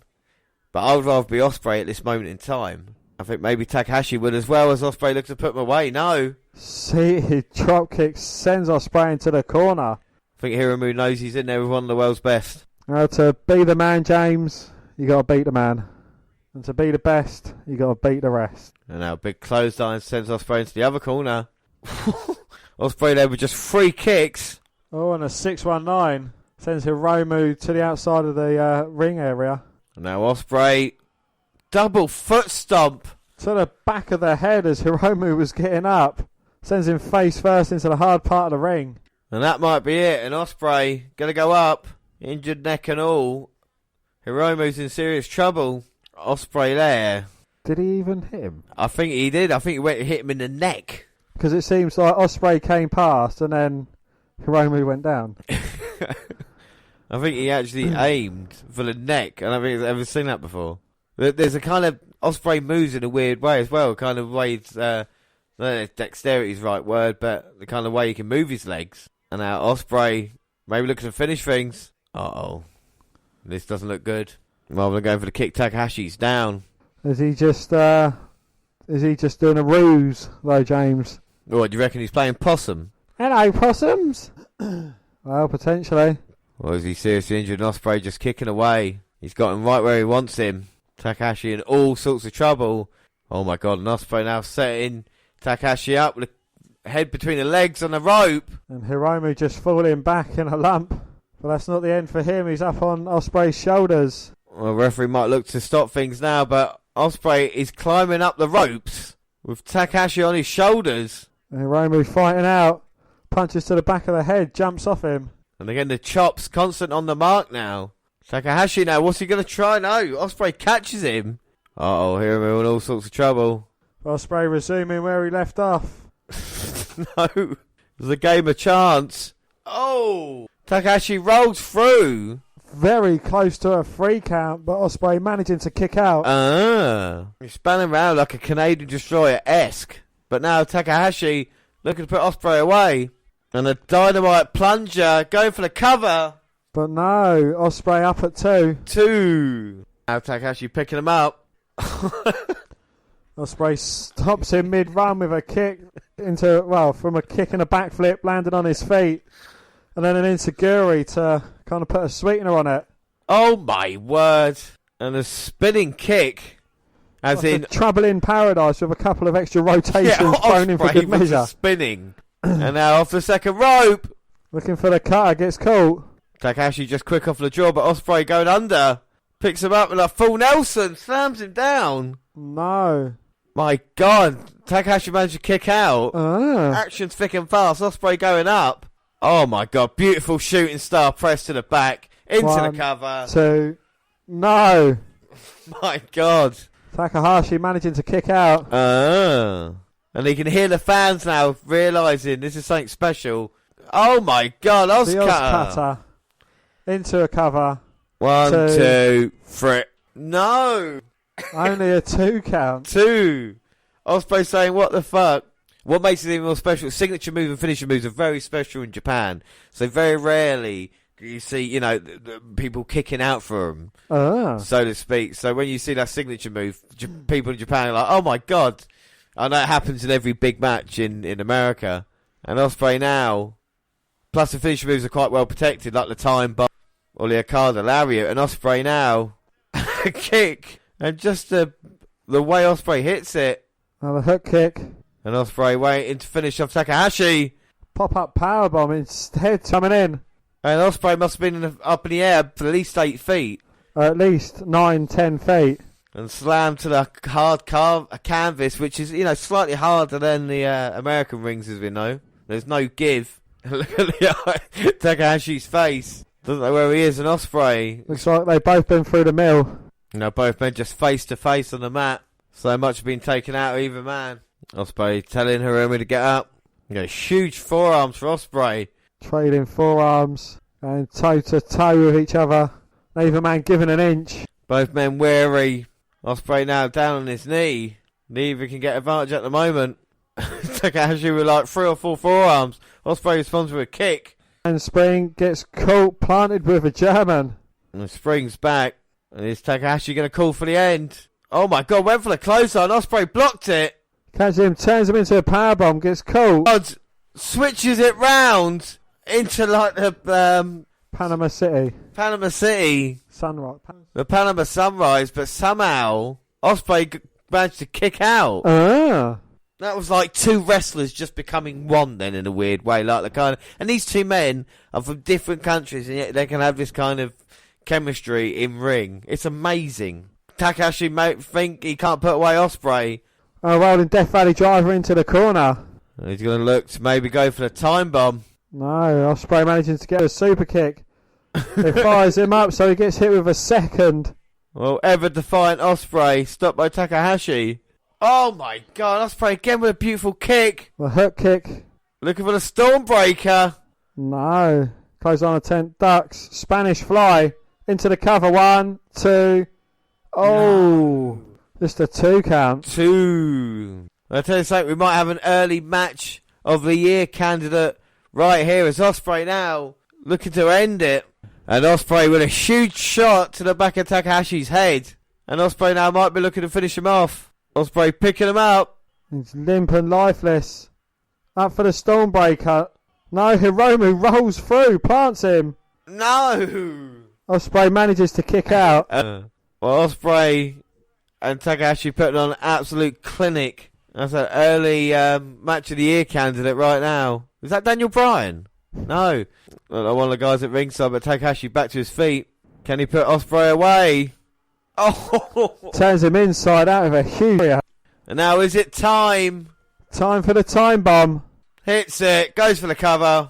1, 2... No! Ospreay kicks out much to Hiromu's shock. The fans can't believe it either. And it might be Ospreay's time. He is the best in the division, but when you give him some of your best shot, what do? You give him a running elbow to the face. That's what you give him. And then you set him up. Oh my God, he's looking for a tombstone. No. Oh! He just dropped him on his head. 1, 2, 3. And the redemption story is complete for Hiromu Takahashi.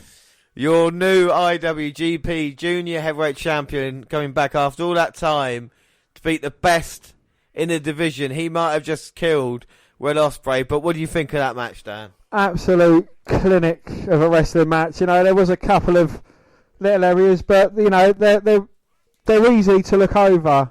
You know, seeing as though what the rest of the quality of the match was like, you know, just these two men completely gelled in a ring. Yeah, I'll tell you something, you know, we've paid £7.12 to watch this event, and that is the price of admission alone. For this match, it might be worth the yearly subscription. That's how good it actually was. These two men showing you exactly what's about. As you see, replay of Ospreay. How is he not hurt after that? And it's just everything, you know, everything that WWE says it does, whatever it is, New Japan is showing they could do just as well. Ospreay and Takahashi's a guy who are elite. Are you impressed with Takahashi? Like, you know, I am very impressed with him. Yeah, you know, we saw him in the first match getting the victory over Liger, Jushin Thunder Liger. Yeah, and you know, this match again, it kind of showcases what his abilities are. And again, you know, a huge difference in this match and what you get on the WWE card is this match was given a lot of time. Yeah, and not once did I say, "Oh fucking hell, how long's this match been on for?" The match just it went so seamlessly and so flawlessly through the whole match that you know it could have gone on for another 20 minutes and it wouldn't have bothered me one single fucking bit. Yeah, I think that's exactly true. I think the show so far over both nights has been absolutely fantastic match that is. And credit Takahashi, credit of course to Will Ospreay as well. But up next we've got another Magnificent 7 in action. We go back to night 2. And it's a British Heavyweight Championship match. It's Zack Sabre Jr. versus Sanada. This is a very simple story. Again, Sanada, the former British Heavyweight Champion, or Rev Pro, is actually represented here, which is kind of great when you think we saw Rev Pro in Sittingbourne in a little, the swimming leisure centre as it was, and that's been representative on the biggest card in Japan in Wrestle Kingdom. And of course, Zack Sabre Jr.'s man, I know quite well because I picked him on the CWC, and we know now he would have won had it not been for politics. For the guy's probably the most technical wrestler around, the Rev Pro champion, the British Heavyweight champ, Zack Sabre Jr. But Sanada's a guy, former champion, beaten by Zack Sabre Jr. He thought it was a fluke, and he doesn't think Zack Sabre Jr. is the real deal. Can he prove his worth tonight? Sanada is a bad man, but as we know, Dan, so is Zack Sabre Jr. This should be a great... Is Zack Sabre Jr. too attached to being a technical wrestler, or is there a little bit more about him? I don't know. I think there is a bit more about him, but he does kind of need to slightly expand his horizons as he's kind of quite easy to predict in the ring. I think so. He's one of our Magnificent Seven, of course, involved. We saw Will Ospreay earlier, and now we're seeing Zack Sabre Jr. And let's see if he brings a different style, more aggressive. We've seen it, with definitely Sanada getting into his head. He threw chairs around, and Zack Sabre Jr. usually quite cool, calm and collective. And he won last year at Wrestle Kingdom. And tonight he wants to retain his British Heavyweight Championship. So Rev Pro being representative here on the WNR podcast. And at the Tokyo Dome as well, Zack Sabre Jr. Sanada. And you could say maybe Zack Sabre Jr.'s not got the build on him as other wrestlers. Quite a slender look. But I don't mind that because it kind of works into the gimmick that he's got, kind of longer limbs and stuff like this. You look at John Jones in MMA. Do you think he should put on muscle? Do you think that would ruin the kind of way he's going? Of course, he's vegan and very pro that as well. So, indeed, yeah, I think he should spend a little time at the gym. Do you think he's too small? I think he is slightly a bit small, yeah. Was that going for leg straight away? Sanada moving out of the way. He just looks really gangly. Well, he's definitely got the reach advantage, and he's definitely got the kind of, like I said, to get out of harm's way. And Sanada just thinks that he can just run right through him. Zack grabbing the arm. He calls his style Saberism. Sanada low showing what he's got, managing to nip up, sprint out the way. Now, brilliant exchange between the two. Hip toss takedown by Zack, but nip up again. Hip toss by Sanada. And both men equal. And again, like the last match, slowly, filling in process. Two men definitely got talent. First time seeing Sanada. Now Zack sending Sanada back to the ring. Sanada managing to reverse it. Zack Sabre Jr. under. Maybe going for an arm lock, but no. Instead trying to go for the leg. Sanada has that scouted. Turns it into a pin attempt. But Zack Sabre Jr. again, a long gangly frame managing to get out of harm's way. Different pin attempts by both men. Sanada lands on the ropes. Zack Sabre Jr. rolls under. It's definitely more technical than anything we've seen so far. But Zack Sabre Jr. manages to get the leg. Now take him down, try and go for the bow and arrow, but Sanada managed to turn it round. And you can hear the fans as well, appreciation of this. We know how good Zack Sabre Jr. is, but Sanada showing that he goes toe-to-toe, one of the best technical guys in the world. Do you think British wrestling is, Japanese wrestling is as technical as British wrestling, Dan? Oh. Well, the last very good technical match that we saw with Will Ospreay in. I mean, he's a British guy, so kind of styles mesh well, but I think British is more technical as opposed to Japan's is more strong. I think Sanada's shown that he can play that way as well, and I think this is something that definitely brings a different light to the match. Every match that we've seen has been different in its own way, and again, this is the kind of, we've seen the American versions of a tag team match in Japan, and of course the great hardcore match that we had earlier, and now this is kind of more technical and showing us what it is all about. And there's no doubt, if they're going to show this type of matchup, that Zack Sabre Jr. is the best to be in it. But Sanada's going toe-to-toe with ZSJ at the moment. And that has been the story of the match so far, equaling move for move. Anything you can do, I can do better. Zack able to escape it just as well, and you see the cocky grin on his face as he manages to escape Sanada. Sanada doing the same escape and reversing it back onto Zack. Well, Zack gets caught halfway through escaping. Well, Sanada rolls over the ring ropes, flips his way back in as Zack Sabre Jr. moves out the way. Frustrating Zack, kicking the fence and lands up on his backside. Well, Sanada showing up, Zack Sabre Jr. at this moment in time. Zack Sabre Jr. getting frustrated because he's not the most technical man in a match for once. But Sanada again impressive. There's a base quality in Japan of, especially if you're in New Japan, you can't be any worse than, a certain level. Unlike in WWE, I don't think you'll ever get an Enzo in New Japan. Oh no, they wouldn't take it. Oh wait a minute, Sanada there went made for a backdrop. Zack Sabre Jr. hitting the abdominal stretch. Made famous by Willie. Indeed. And then managing to reverse it. No, Wilby Schneider. That was it. And then Sanada managing to turn it round. And then both men just twisting the other way around in a submission. Neither can get the advantage. Sanada with a pin, only getting a 2 count though. 2. Standing moonsault gets caught by Zack Sabre Jr. And just as Zack Sabre Jr. has got Sanada in all sorts of trouble. Joint manipulation, got the hand. And Sanada realising that, clenching the fist. And now he's in serious trouble. Zack Sabre Jr. realises it. Into a bit of a wrist control, as well as having on Sanada's back. And Zack Sabre Jr. just in complete control. Now got the arm, bending it backwards. Oh, and just stomping on the elbow. We've seen that a few times in the Brit wrestling game. Without a doubt. And there's a new kind of aggressive nature, Zack Sabre Jr. Maybe he didn't have in a CWC. Do you notice any difference to him now to him a couple of years ago? He seems a bit more confident in him, in his abilities, in his agility, in just everything he does. Which, in some people it's a bad thing, but I think in Zack Sabre Jr.'s case it's a good thing. No, without a doubt. Sonata now trying to get out of the arm ringer. Irish whip reversed by Zack. Mr. Big Boot. Sonata goes down low. You can see Zack Sabre Jr. is not wearing any knee pads. That might come into effect. Sonata might have... Snapmare attempt by Zack Sabre Jr. Sonata lands on his feet and just sweeps the leg of Sabre Jr. Dragon screw leg whip. You see Zack going towards the ropes. Knows he's a little bit of trouble at the moment.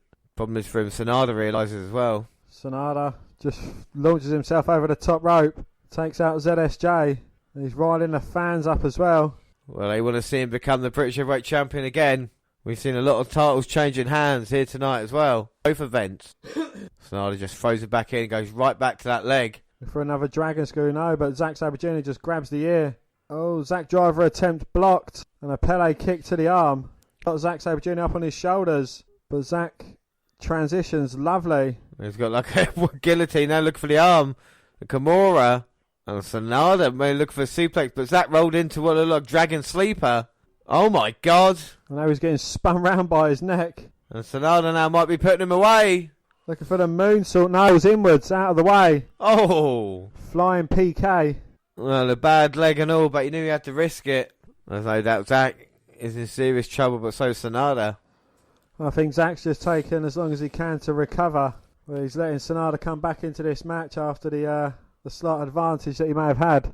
Well, Zack with a few shots, but Sonata's just a huge strike down on the chest. Zack tries one, but Sonata's just too big, too powerful. Back Zack up in the corner. Sonata comes charging towards Zack, moves. Sonata off the second. Zack evades it again. Rolling sunset flip. No, reversed by Sonata. Back in Zack's favour, back in Sonata's. And just getting 2 counts. 2. Well, now finally changed. No, Zack again rolls him under. And now just pin predicament for Sonata. But no, Zack managing to kick out.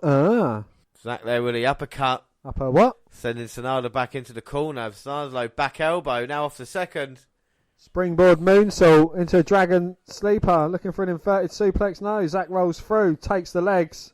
Rolls up Sonata. Bridges out. And that's how he beat him for the title before. But Sonata realises it.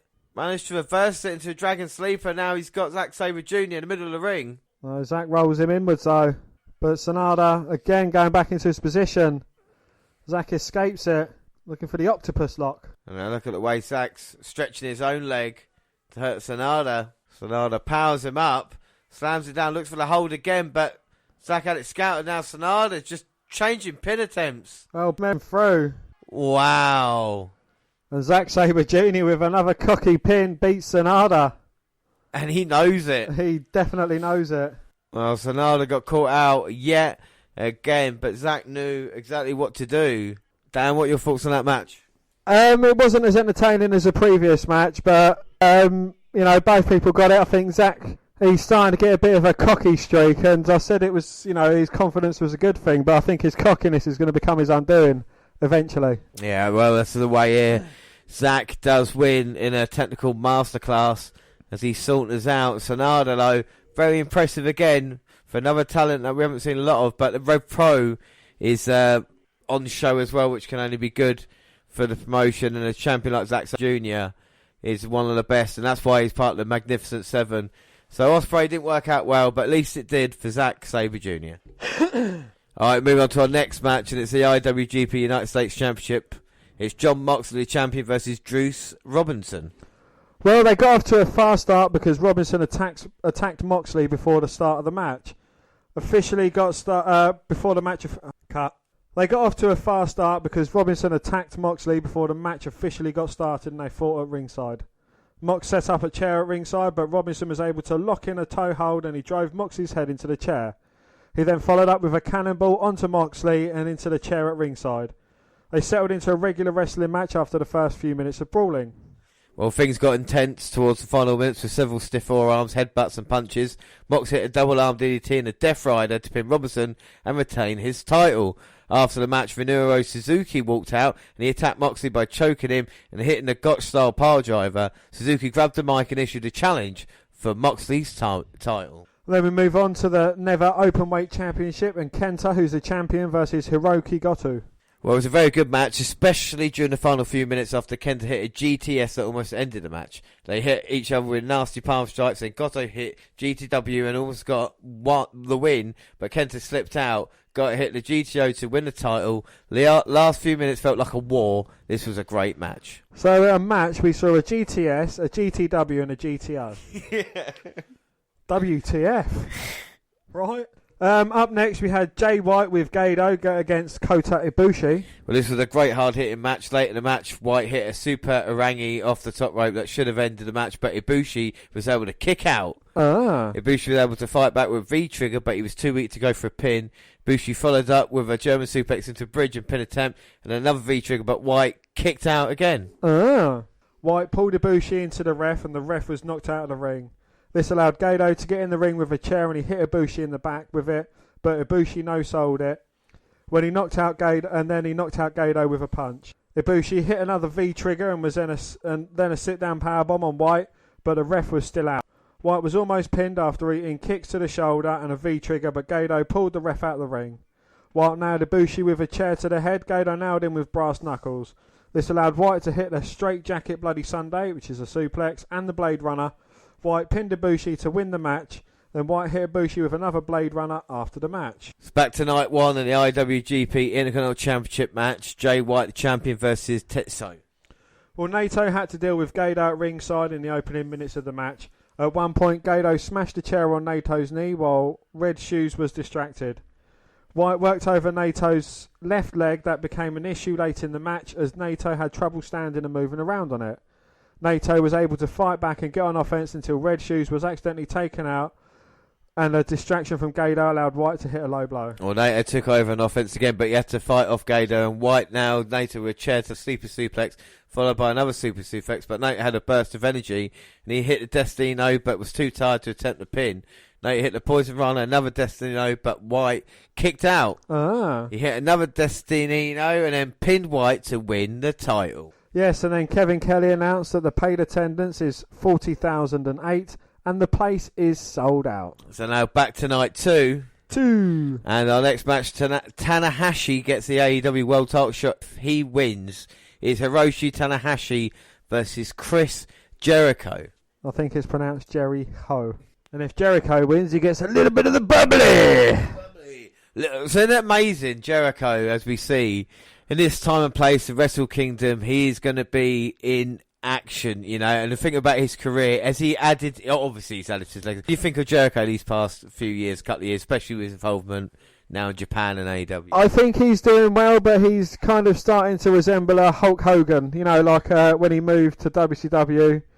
And it was all about him, and it's like, well, you know, we've kind of seen Hulk Hogan as champion. We've seen Hulk Hogan at the top of the game. It's time for someone else. Yeah, well, you know, this is the thing. He's kind of reinvented himself, hasn't he? Especially in Japan as like kind of paymaker and a different style. But a bit bloated than usual. I would say so. Has his performances dwindled in the past few years, do you reckon? They're not as good as he used to be. So, yes, I would say his performances has dwindled. Well, what it looks like now with the agreement with AEW being featured here, you know, by name, if there's a connection, would you want to see an AEW versus NJPW event? I think that could be interesting. Again, it's kind of taken away from AEW doing their own thing. Yeah, I think that'd be quite like a super show. You know, we never had WWE versus WCW that event back in the day, and now we've got two companies that maybe say, right, our best versus your best. Yeah, I don't know. You know, it's it's understandably a lot of the AEW wrestlers have been in NJPW, you know, in the past few years, so it's kind of quite familiar to them. I think this is benefiting NJPW more than it is AEW. You reckon? Yeah. Oh, again, representative. We just had the British Heavyweight Championship on the line, and now it's the kind of American Championship. And we've seen, of course, the Junior Heavyweight, and our main event will feature the Heavyweight Championship. So, we've seen it all on the line, and the tag titles here tonight as well, let's not forget. And it's going to be a tough night for Tanahashi. Can he put away Chris Jericho?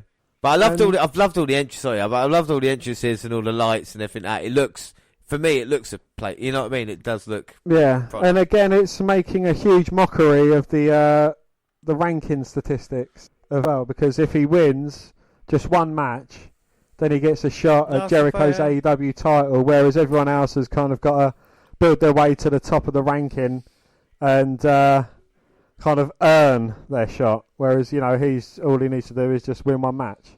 Yeah, well, they're not paying the rights to hear Jericho's song, so they've changed it on the thing. But I got to say as well, as we're watching this on the Fire Stick, it's been quite good, hasn't it? There's not been any interruptions during the matches. No, it's certainly it's been a smooth sailing affair. It's been a good picture, and like I say, it's not been bad.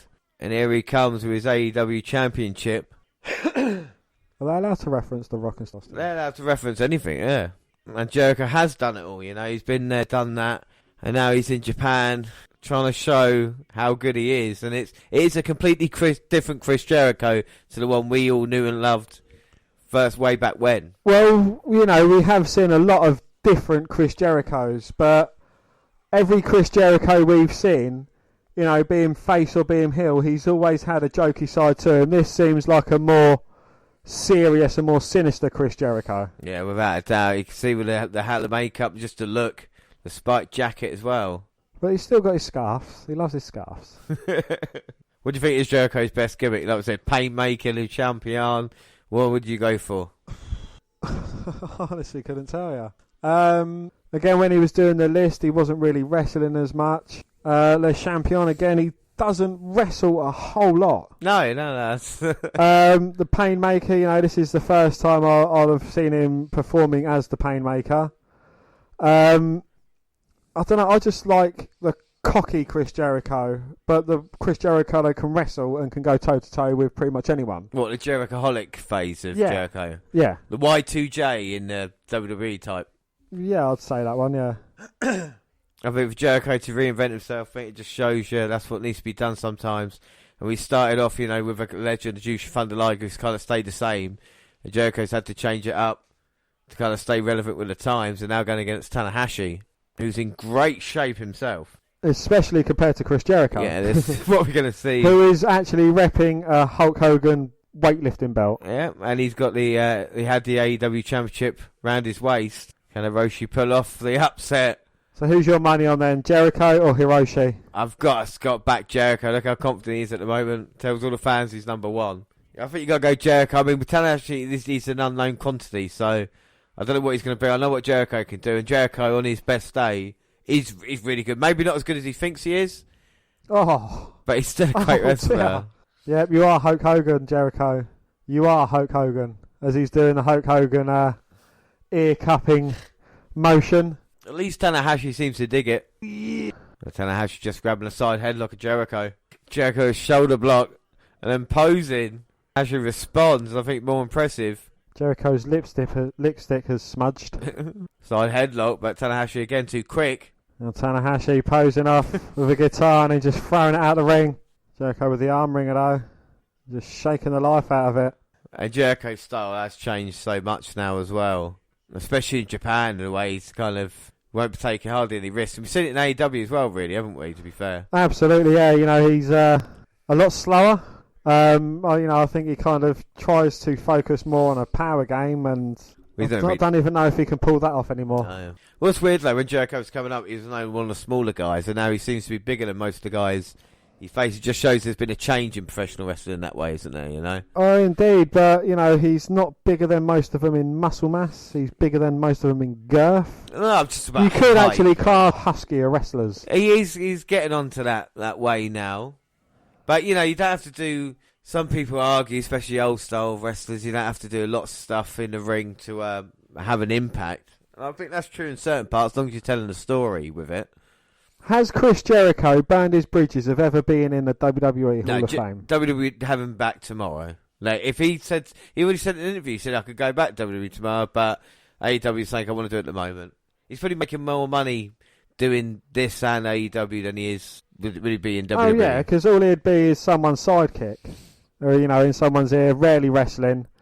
This, he's wrestling. He is. I use that term loosely. He's in one of the major matches. Major matches. And Tanahashi now is going to try and build momentum, but he's not done a lot yet, apart from a couple of hip tosses and playing the guitar. He's going cocky pin and saying, "Come on, baby." It's obviously pissing off the Painmaker. No, exchanging slaps in the ring. Let's play slapsies. It's ripped by, but Jericho catch hold of the top rope, low bridges him.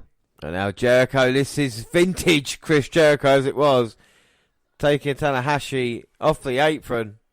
Yes, and Hiroshi just hits the mats. And Jericho's in complete control. Come on, baby. And Tanahashi just sent into the steel barricade. And now Jericho's got the little fence. Just closes it on to Hiroshi Tanahashi's head. Jericho's going to take a couple of picks. And then he's just slapping an innocent bystander at the ringside. Hiroshi back first into the barricade. Oh no, now they're going near the commentary tables. Kevin Kelly's got to get out of the way. He looks rough nowadays, Kevin Kelly. God. And there's is that the big Australian guy then, or New Zealander? Fucking Chris Jericho's coming towards me. Crikey. Jeez, squeeze. With that fat ass. Jericho telling the commentary team to move out of the way.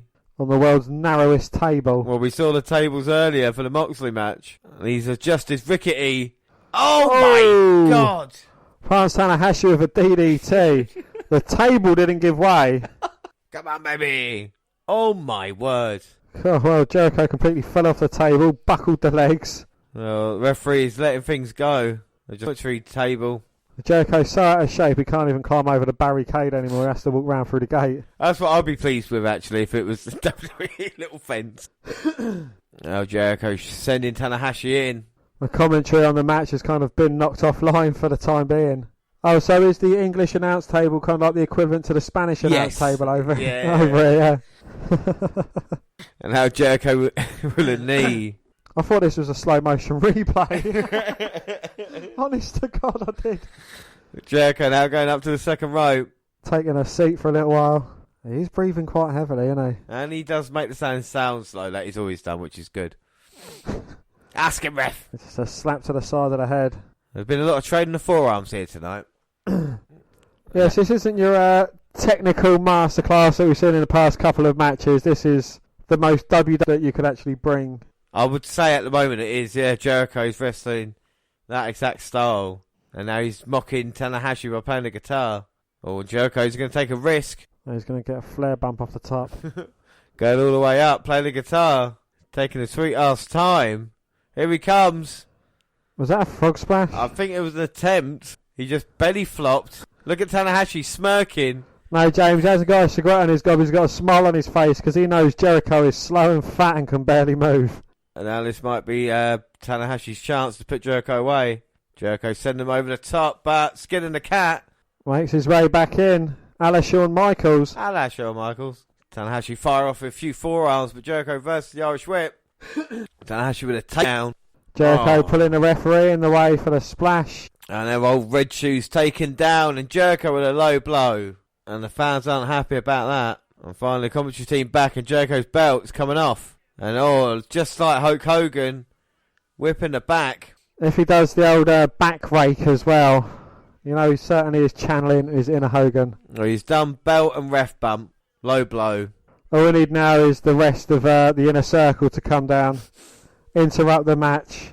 Oh no, Jericho eats a low blow of his own. Turnabout's fair play. They got their monitors, but why don't you just look in the ring? Because they're both And now both men down. No clear advantage either way. Well, I say 3 men down. Yes, old Red Shoes, the ref, is down and out at the moment. He's the El Hebner of Japan. Oh, I say El Hebner. Does he still shout? No, he doesn't. That's what I say. He's the respectable referee of Japan. Charles Robinson. Yeah, okay, that's a good one. Charles Robinson. As Tanahashi runs into a boot with Jericho. Go for the bulldog. But Tanahashi runs through, sends him into the second rope. Splash to the back of Jericho. And now Jericho in all sorts of trouble. And like a senton bomb off the second rope. But no, can't get Jericho down. He managed to kick out. Ah. And now shots in the gut of Jericho. Tanahashi runs the ropes, but runs into a back elbow from Jericho. Chris Jericho looking for the lion salt perhaps, but gets pushed over the top rope. Completely misses the ramp. Now Tanahashi looking to capitalise on this, going up to the top rope. Jericho up to his feet on the outside. Huge crossbody. Well, both men down on the outside in those tiny little mats. Like a frog splash crossbody. Well, referee counted. Jericho looking, he's not going to be able to get back in. Oh, Jericho helped into the ring. Dragon screw leg whip.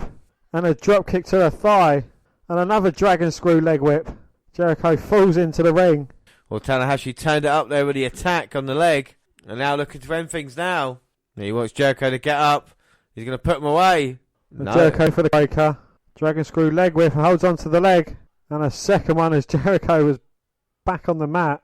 And now his leg is caught again. And the damage on the knee. Oh, wait a minute. Tanahashi going up. Gonna look to put Jericho away and be number one contender. Frog splash. Oh, Jericho with the knees up. Knees up, mother brain. And now Jericho. Lion salt. Can't capitalise because his right knee is buggered. Manages to go for the cover. 2. No, just a 2. Ooh. And maybe that was just fantastic strategy by Tanahashi. Looking towards the future by damaging the knee. No, the impact, especially with the code breaker as well, actually. Absolutely. Damage to the leg. Well, that's what Jericho might be looking for, the Judas effect. No, it gets caught. Tanahashi looking for a deadlift German. Can't quite lift the vast mass of Jericho. Manages to get him over. 2. No. Oh, no, just a 2 count. 2. And now here comes Tanahashi with a head of steam onto Jericho. He takes the legs out. Gets the walls of Jericho locked in. Oh my god, look at the back of Tanahashi just bent out of shape. Nowhere to go, and surely... Don't call me Shirley. He has to submit. Ask him, ref. Well, the referee might have to stop this soon. Tanahashi in serious trouble. He's been in this hold a very long time now. Referee checking. Ask him, ref. How long can Tanahashi hold on for? Well, he's trying to bridge out if he can, and Jericho still got a hold. And he's still managing to roll out of the way. Very impressive, you know, Jericho's still got a hold of the legs. Fights out. Successfully. Swing blade. Well, now Tanahashi picking up Jericho. Tanahashi drops the elbow straight to the sternum of Y2J. And here he comes. He's going to try and put Jericho away. Again up top. Missed the frog splash earlier. Maybe think second time lucky. Jericho's up to his feet. Oh! Trying cross body but gets caught with the old code breaker. The old code breaker. The old Cody breaker. Okay, Jericho. Get over to Tanahashi and get the pin. This will be it. 1, 2. No! Tanahashi managing to kick out. Jericho can't believe it. He's nearly in tears, saying what's it going to take. Put this man down. I don't know, eh? Now Jericho said to get up. Judas effect time. He says he's a champion. Going to put Tanahashi, who's shown he's a worthy challenger. But now is not his time. Tanahashi ducks the Judas effect. Hits a right and a code breaker of his own. Goes for the cover. No. Jericho managing to get the shoulder up at 2. 2. Now Tanahashi uses them. Swing blade attempt. No, Jericho catches him. Looks for the walls of Jericho. Oh my god, Jericho's got him. Tanahashi fighting with everything he's got. That bad knee and all. And he managed to turn it into a pin. Rolls up Jericho. 2. No. That was the rolls of Jericho. Couldn't get the job done, managed to kick out. Tanahashi hits the twist and shout. Oh my goodness, Jericho's in trouble. Here comes Tanahashi. Swing blade into the cover. 1, 2, no. And again, Jericho just managed to get the shoulder up at 2. 2. The crowd definitely in this one, and definitely into Tanahashi. He got caught last time he came off the top. This time he's hoping it would be a little bit different. Here he comes. Crossbody. Rolls through by Jericho though. And he managed to grab the legs. He's caught Tanahashi. Can he turn him? He's in trouble. Oh my god. He's caught. Jericho sits down on him. He sits that vast bulk onto the back of Tanahashi. And the walls of Jericho in, the line tamer, whatever you want to call it. Jericho looks like he's got a bit of internal bleeding going on. But now he's going to cause it to break the back of Tanahashi. What can this man do? He's putting a valiant effort, but Jericho's got him. Nowhere to go. Tanahashi giving everything he's got though. Jericho just keeps wrenching back. Oh my God. And he's got him in a position on the leg, and now he's got no chance. He's got no choice. Tanahashi taps, and Jericho, well, he's still your AEW champion, but he knows Tanahashi won't be challenging him anytime soon.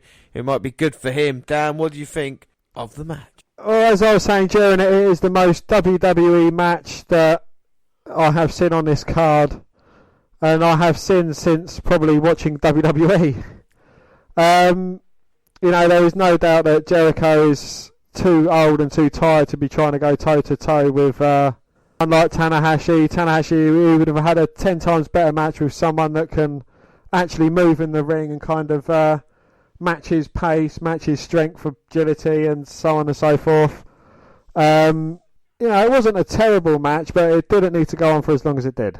I really enjoyed it, I tell you. I mean, it was a story told with the kind of younger guy going against the older guy. I know we've kind of seen it before, but for what Jericho's limited moveset, he did everything he could in this match. Do you know what I mean? Jericho at this point couldn't have done any more than he could in this matchup with the moves and the stuff he tried. That's all Jericho can do. Sometimes he doesn't do it all in matches, and it's nice to know he goes all out in Japan. Tanahashi looks like a kind of really good competitor. Obviously, he can work with personality a little bit, but I think it was another really good match on the card. Alright, so it's night one, main event. It's the IWGP Heavyweight Championship on the line. Kazuchika Okada, the champion, versus Kota Ibushi. We've just seen their entrance, and Dan, I'll tell you what, the Rainmaker's entrance is WrestleMania-esque, really, isn't it? It is a very, very elaborate entrance. I mean, he's had two kind of entrances for the price of one.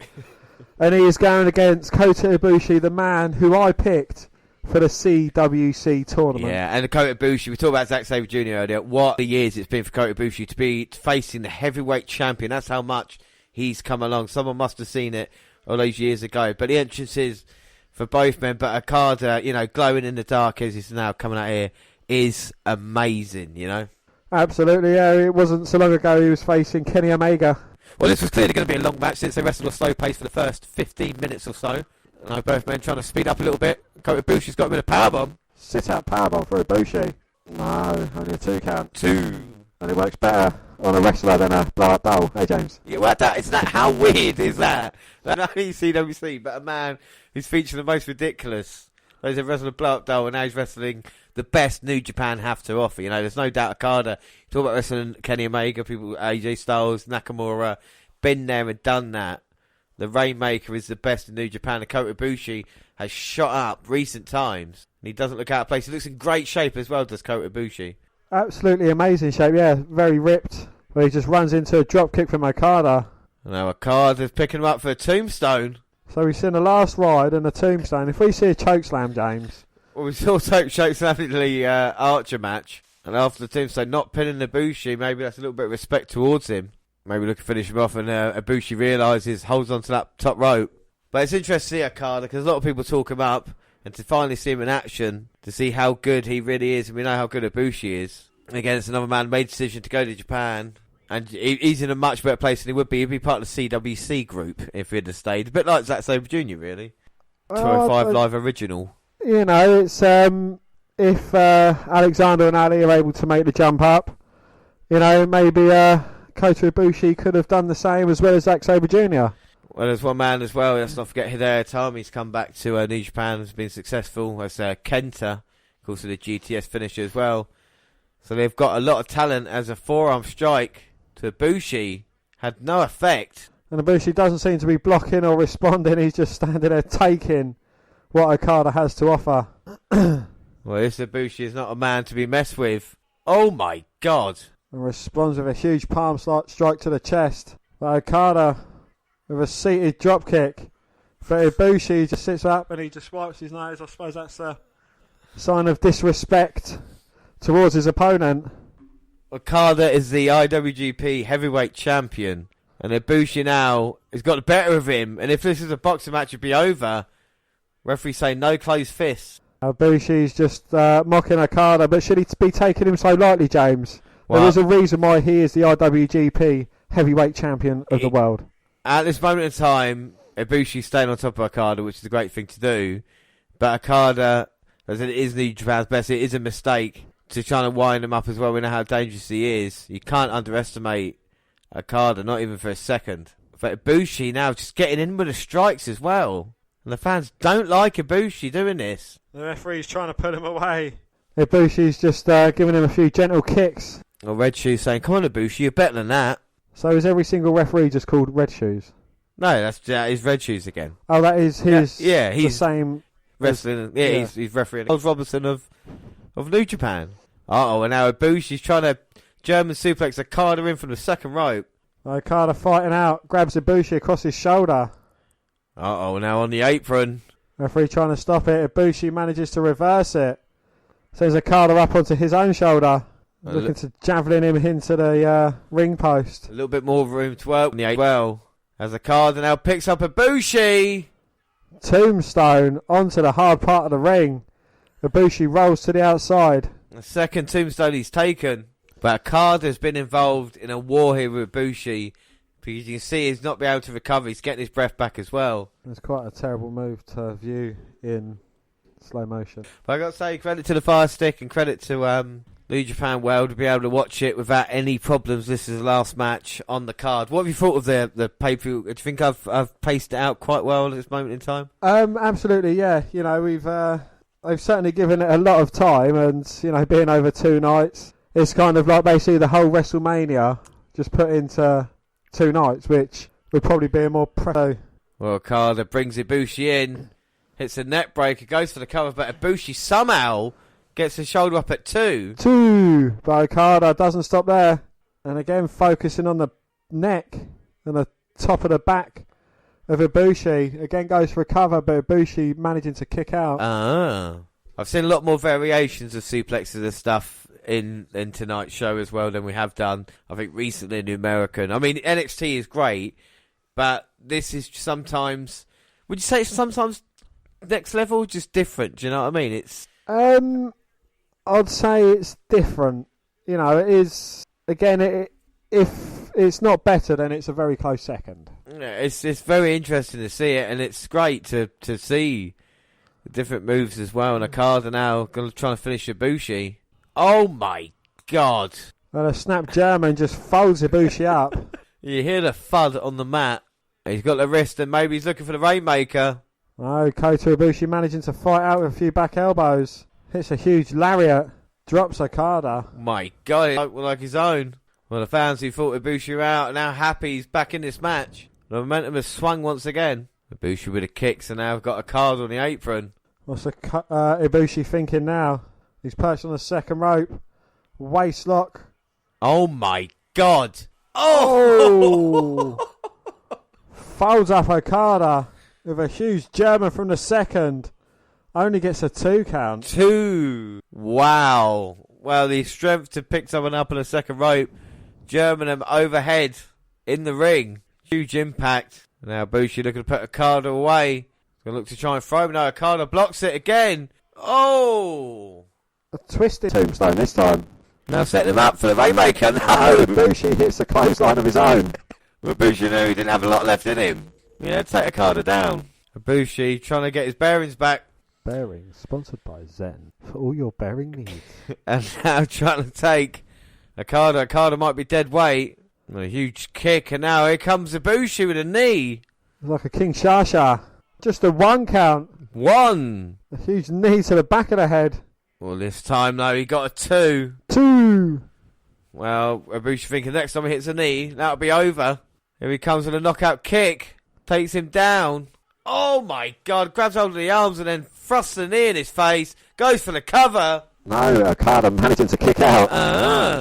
Well, the fans thought Ibushi was going to be the new IWGP Heavyweight Champion. Okada managing to keep himself in this match, but for how long? He's going to go for it again. No, Okada manages to get his whole body up and deliver a drop kick to Ibushi. And that was beautiful on the button. The referee has no choice but to count. The fans reacting to this one. Both men look absolutely drained from this hard-hitting affair between these 2 guys. Well, I've no idea which way it's going to go at the moment. Both men giving everything. I don't know if Okada can be beaten, but Ibushi just looks great. I want Ibushi to win. I think it would be fantastic if he could. We've seen titles changing hands throughout the night. New tag team champions, of course. New junior heavyweight champion, the US champ. Now both on their knees, and Ibushi with a forearm. Ibushi thinks he's got Okada beaten. When the crowd perks up like that, I think someone's kind of either walking down the aisle to interfere with the match.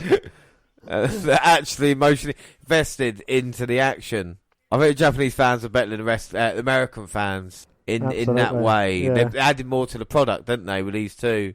Absolutely, yeah. They get completely invested into the match, and you know, I bet none of them are sat there looking at their phones either. No, I bet they're all eyes on this, just cheering, clapping, booing as Ibushi with a kick to the face of Okada. And follows it up with a left kick, spinning heel kick, and Ibushi just falls down exhausted. He's expelled a lot of energy in this match. Well, it has been these two, two New Japan's elite, definitely going up against anything that the world has to offer at this moment in time. But Okada is the crown jewel as he gets set up on top. Ibushi with a double underhook. Drag Okada to the top turnbuckle. Oh my God, and now he's got the arms hooked. Okada realising with all his strength, trying to fight back. Oh my God, and he's got him up on top. Okada managing to fight out. These stiff elbows to the jaw of Ibushi. Drops him to the mat. Oh! But Okada gets caught with a sit-out powerbomb as he jumps from the top. Oh! Only getting a 2 count. 2. No, Ibushi cannot believe it. What is it going to take to put him down? Calling for it. He's stumbling over to the top. Here he comes. Oh my God. Phoenix splash. Okada moves. He's got Ibushi now. Oh! Hits the Rainmaker. Rainmaker on target, but Okada not finishing there. Well, he knows that won't put Ibushi down. Hits a second. Folds him up. 1. No! Ibushi managing to kick out of 2 Rainmakers. Maybe it is Ibushi's time to be IWGP Heavyweight Champion. Maybe Okada just can't put this young man away. 40,000 eyes on the action here. 40,008, James. And an extra 2. 2. Right here is Ibushi. 4. 2 sets. I'm not going to argue with you. Okada got the arm of Ibushi. Is it going to be third time lucky? Okada cannot believe it. Oh, and another one. But Okada shaking his head and saying, no. Another Rainmaker. Oh my God, he's hitting with at least 4 Rainmakers. At least 12 Rainmakers. But he still doesn't believe that's enough. Ibushi looks out on his feet, but ducks the third attempt at a Rainmaker. Gets caught with a kick to the face. A running knee. And a scream and the last bit of energy. Goes for the knee. No. Okada takes him down with a suplex. Picks him back up. Rainmaker. 1, 2, 3. Oh my God. Okada beats Ibushi. And he's still WGP Heavyweight Champion. Dan, we've got to take a breath. What a match that was between two men. Well, I just want to say props to Kota Ibushi. He went as far as any man could go to try and dethrone the champion and comes up just too short. I mean, it took, 6 Rainmakers at by my least count? 10, yeah. And, it started off slow, and, again, it's kind of a telling that this is going to be a long, hard-hitting affair. And, it didn't disappoint. Both of these guys put every single ounce of energy they absolutely had in their body to deliver an absolutely amazing match. Unbelievable stuff. What an event to have here between these two men. Like you said, to go away, he come away from this not hurt at all because he pushed the champion to his absolute limit. There's no doubt he belongs alongside rubbing shoulders with someone like Okada as well. Can I just say that the winner of this match actually goes on to the Double Dash the following night? So after a 14-minute thriller, Okada has got to face, and correct me if I'm wrong, but Tetsuya Naito. WGP Intercontinental Championship. That is right, because Naito won earlier. So let's get on to it then. So we get on to the night 2. Main event is the double gold dash for the IWGP Heavyweight Championship and IWGP Intercontinental Championship. It's Kazuchika Okada, the Heavyweight Champion, versus Tetsuya Naito, who's the Intercontinental Champion. Well, yes, Naito worked over Okada's neck early on in the match, including a neck breaker on the floor at ringside. Okada eventually took over on offense and he tried to hit the Rainmaker early on, but Naito countered him with elbows. Moments later, Okada tried to pick up Naito and drive him into the announcer's table, but Naito fought back, but Okada was able to pick him up and drive his knee into the table. Well, Naito was barely able to get back in the ring for the 20 count. Okada hit a German suplex and tried for the Rainmaker, but Naito countered into a swinging DDT off the ropes. He then hit a Poison Rana off the top and almost pinned Okada. The replay showed the backyard head hat. Moments later, Okada surprised Naito with a drop kick, but Naito no-sold it and hit the Destino. Well, Okada barely kicked out. As it looked like that was going to be the finish. Naito tried the Destino again, but Okada countered and then hit the drop kick. Both men exchanged some stiff forearm shots as they were clearly exhausted. After some counters, Okada hit the Rainmaker. He tried it again but ended up hitting a spinning tombstone. Okada hit the Rainmaker again and then went for the pin on Naito, but Naito kicked out at the 30-minute mark. Okada tried the sit-down tombstone, but Naito fought his way out of that. Well, Naito spit in Okada's face, and Okada followed up by driving Nato's knee into the mat. He then hit 2 more consecutive Rainmaker clotheslines, and then followed up with a third attempt, but was counted into a Destino by Naito. Okada kicked out. Well, Naito hit the Stardust Press off the top, but Okada kicked out. Incredible match. Naito hit the Cradle Padre, and then pinned Okada to become the double champion. Yeah, it was an incredible match. Naito grabbed the mic and said he would love to wrestle Okada again. He also addressed the fans, but then Kenta came out and attacked Naito from out of nowhere. No, James, nothing happens out of nowhere but an RKO. Okay, hit him from behind and nailed him with a knee to the face and a GTS. Well, Okada had been the champion for 9 months since beating Jay White at the G1 Supercard during WrestleMania weekend last April at Madison Square Garden.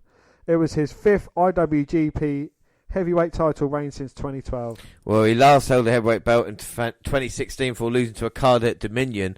The 37-year-old finally got his revenge for the defeat by becoming the first dual champion in NJPW history, but the moment was short-lived due to a post-match attack from Kenta, who celebrated holding the 2 titles. Well, the next major shows for New Japan will be the New Beginning on February the 9th in Osaka Hall and 48th anniversary March the 4th. It seems likely that at least one of these events will feature the Moxley Suzuki match and Naito defending his belts against Kenta. Yeah, so that is it. So let's just look back at the show. We started off with the Liger retirement match, which I thought was a great story told. All in all, I gave that 3 3/4 out of 5. I think that's fair enough to say. Absolutely, yeah. Then we had the tag team match, tag team titles. You thought it was a bit too American, didn't you, in this one? I did, yeah. I gave that a 3.5 out of 5. Then we had Archer versus Mox, a great hard-hitting encounter. How do you think Moxley is now? He looks good, doesn't he? He does look quite good, yeah. He looks in incredible, unbeatable shape. Yeah, without that, and he is. He won both his matches, and he looks great at this moment in time. I gave that a 4 out of 5. Ospreay versus Takahashi. What a match that was. Absolutely, yeah. It was a great, very athletic counter, kind of counter wrestling. Both men very technical and agile as well. Yeah, I think match of the year candidate, and which just started off in January. For me, that was a 5 out of 5 match, and that is going up there, I would say. We then had Zack Sabre Jr. having a technical masterpiece against Sanada. I thought that was a 4.25 out of 5. A great story told. And then Jericho versus Tanahashi. You didn't like that, did you? I didn't know. Jericho looks really out of shape, and it was the most WWE match that I've seen for a while. Yeah, so I go at 3 3/4, even though I thought it was good. And then Okada Ibushi, our main event here, 4.5 out of 5. As Okada impressed me, what do you think of Okada? Absolutely, yeah. The man went 45 plus minutes in 2 matches, which is absolutely incredible, over 2 nights. You could tell by the end of the second match that he was getting absolutely exhausted, though. And, I thought for a wrestler to do. You reckon? Yeah. Well, it's I think, great for Okada, and Ibushi looked fantastic as well. I would say my match of the night was Ospreay versus Takahashi, without doubt. Who was your man of the show out of everything we saw? Who did you like the most? I'd have to say ZSJ. ZSJ, I've got to say Ibushi, he was absolutely brilliant, in his losing effort, and I think he deserves everything. I think that match was really, really good. And of course, Ospreay as well should be said, but yeah, fair enough. And your score out of 10 for the show? I would have to go 8 3/4. It was a very strong card. There was, the Jericho side of things. I think that was a kind of a bit of a letdown. It was an unnecessary addition to the card, to say. But everything else, it kind of delivered or exceeded expectations. Yeah, no, I really, really enjoyed it. So that's why I'm going to give it a 9 1/4 to start off the new year. I think it's something that completely different. I think something that's needed on the WNR podcast. I think watching New Japan, it hasn't felt wrong, has it? It hasn't felt weird. It was a great show, and everything was, I think, put together well as well. And all the matches kind of made sense. And I think we see some great things and some stars of the future. And I think we'll definitely watch New Japan in the future as well, won't we? Absolutely, yeah. It'll be a great addition to the WNR podcast. Yeah, I think without that. So 9 1/4 to start off. So the answer is, Dan, can NXT TakeOver better Wrestle Kingdom? What do you reckon right now? NXT UK? Yeah, tomorrow night. Tomorrow afternoon, even at 3 p.m, we are live for our TakeOver pre-show. Do you think the TakeOver Blackpool 2 can be better than Wrestle Kingdom tonight? I think it can be as good or better in quality, but not quantity. Because quantity, going over 2 nights, I think that was a good, remarkable thing to do, having it not all crammed into one night, which is a good thing because, they had a few long matches. But I think, the quality over these 5 matches that we're going to see tomorrow is going to be absolutely brilliant. Yeah, well, we are live, and of course we'll bring you everything, all the shout-outs and the games that we do, running through the card, latest news as well. So that is basically it now for New Japan, but we'll be back. And of course, like I say, live tomorrow. So don't forget you can follow us on Twitter at WNR Review or at Vince McDan WWE. I'm at j_Rollins. Across all the Google platforms, send us an email to WNRpodcast@gmail.com. We're on Instagram as well, WNR Podcast. We're on Facebook. Yes, Facebook. Come and find our page and give us a like with a WNR Podcast. And come and find me and add me as a friend. I am Vince McDan. Guess what? We are on YouTube, the WNR Podcast. You subscribe to our channel there. And podcasts go at the same time on YouTube. The other places like SoundCloud. On your phone. We're live on Spreaker Radio, but of course we'll post all the links on Twitter. We're on Stitcher Radio and iTunes, where you download, subscribe, rate and review there. Like I say, we are live tomorrow, and of course next weekend we'll bring you the NXT UK TakeOver Blackpool event in its entirety. But until then, I have been James Rowlands, and as always I was joined by Dan White. Thanks for this, everybody, and bye. Bye.